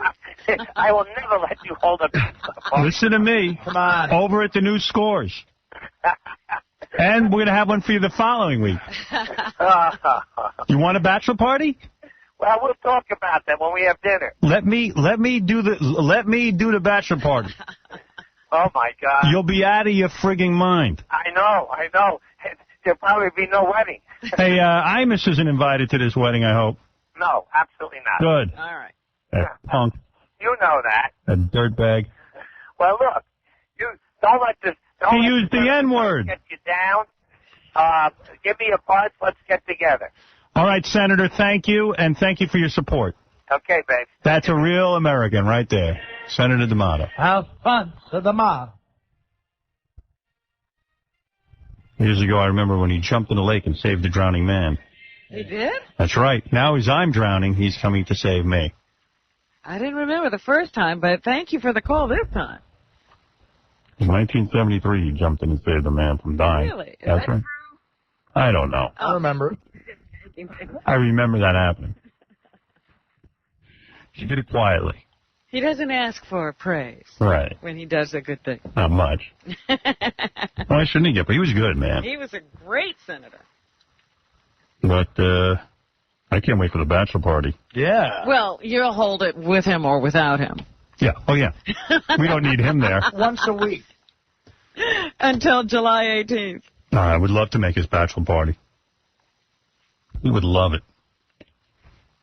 And I don't need any of his friends coming either.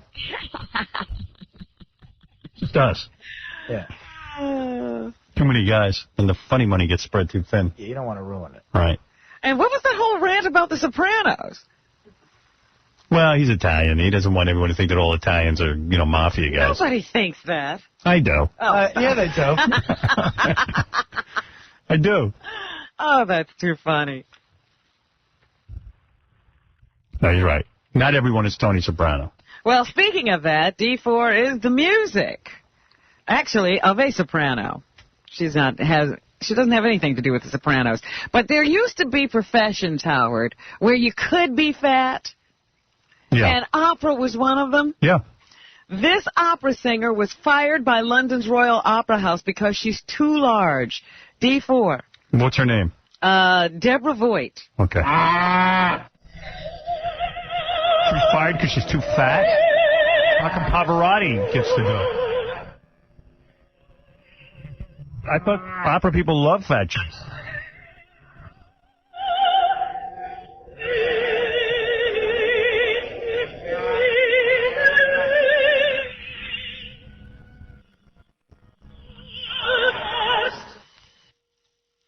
So she was fired and because she was too large and replaced with a smaller singer.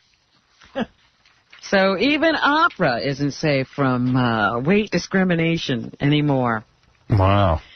Gay marriage, we didn't get to talk to the former senator about gay marriage and where he stands on that. Here's Greg Nichols, though, who is the mayor of Seattle. He's not concerned about the political fallout he's getting from having sanctioned gay marriage. He believes the citizens of Seattle will support his decision to recognize marriages of gay city workers who tie the knot elsewhere. D5. We have prohibited discrimination against people based on sexual orientation for many years, one of the first cities in the country.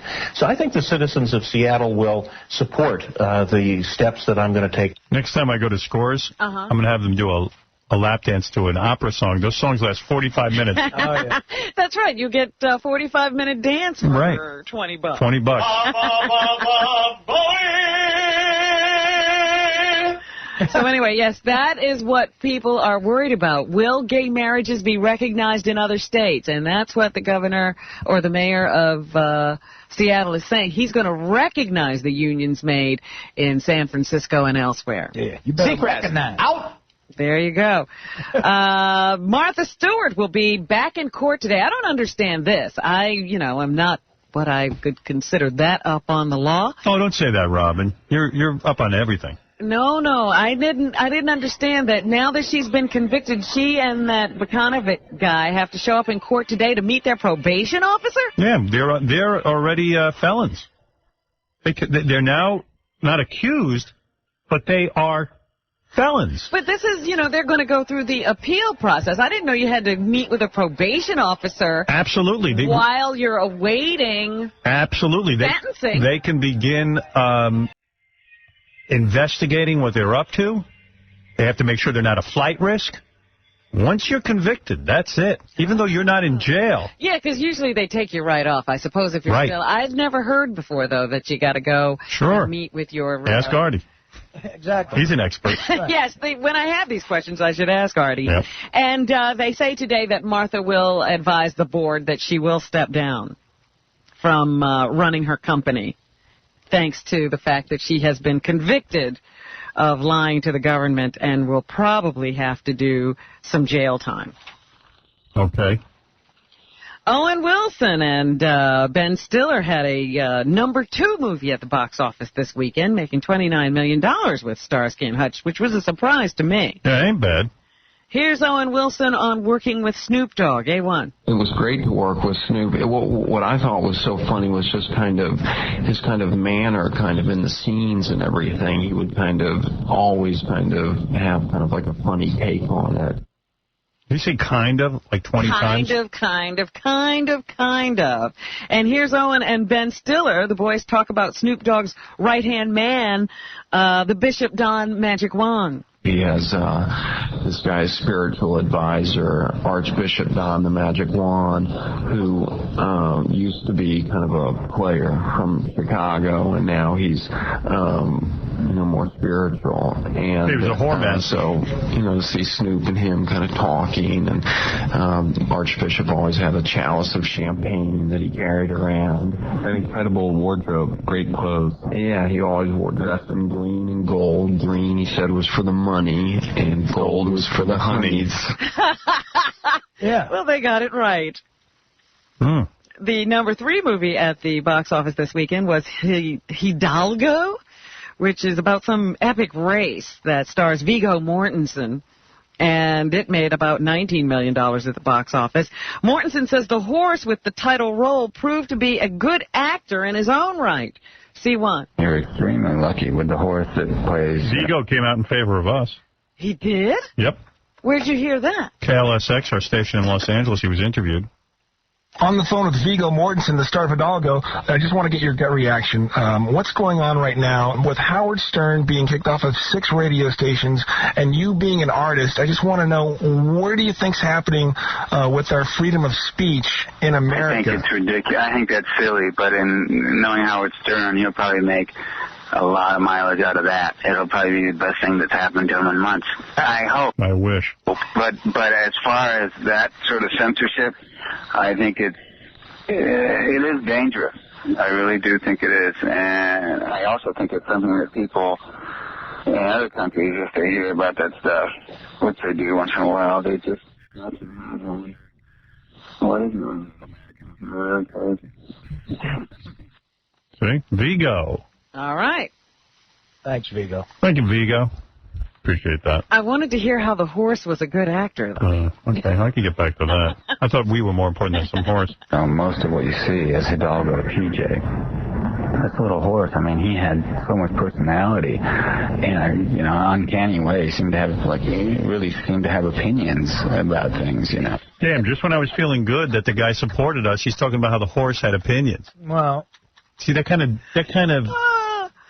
of talk makes his endorsement of us seem shallow and empty. It taints it. It does. Oh, goodness. Because I kept hearing about the horse being a good actor. I had to hear the rest of that. Do I have to take a break? I can't just finish? All right. Come on, we're almost done. Just when you end it. You know what I mean? When you finish, and then I'll take a break. All right. Here's Snoop Dogg on the fact that the film director gave him a free rein to look as, to create the look for Huggy Bear in Starsky and Hutch. God allowed me the ability to make Huggy Bear what I thought he should look like. And not just have a 70s outfit, but a 70s outfit with a little bit of flair to it. Todd Phillips endorsed us as well. He did? On KLSX, yeah. Where's that? He said Todd's the director of Starsky and Hutch. The caller did mention Howard Stern. And, Snoop does his thing, which could be controversial. You do your thing, which could be, considered, risque.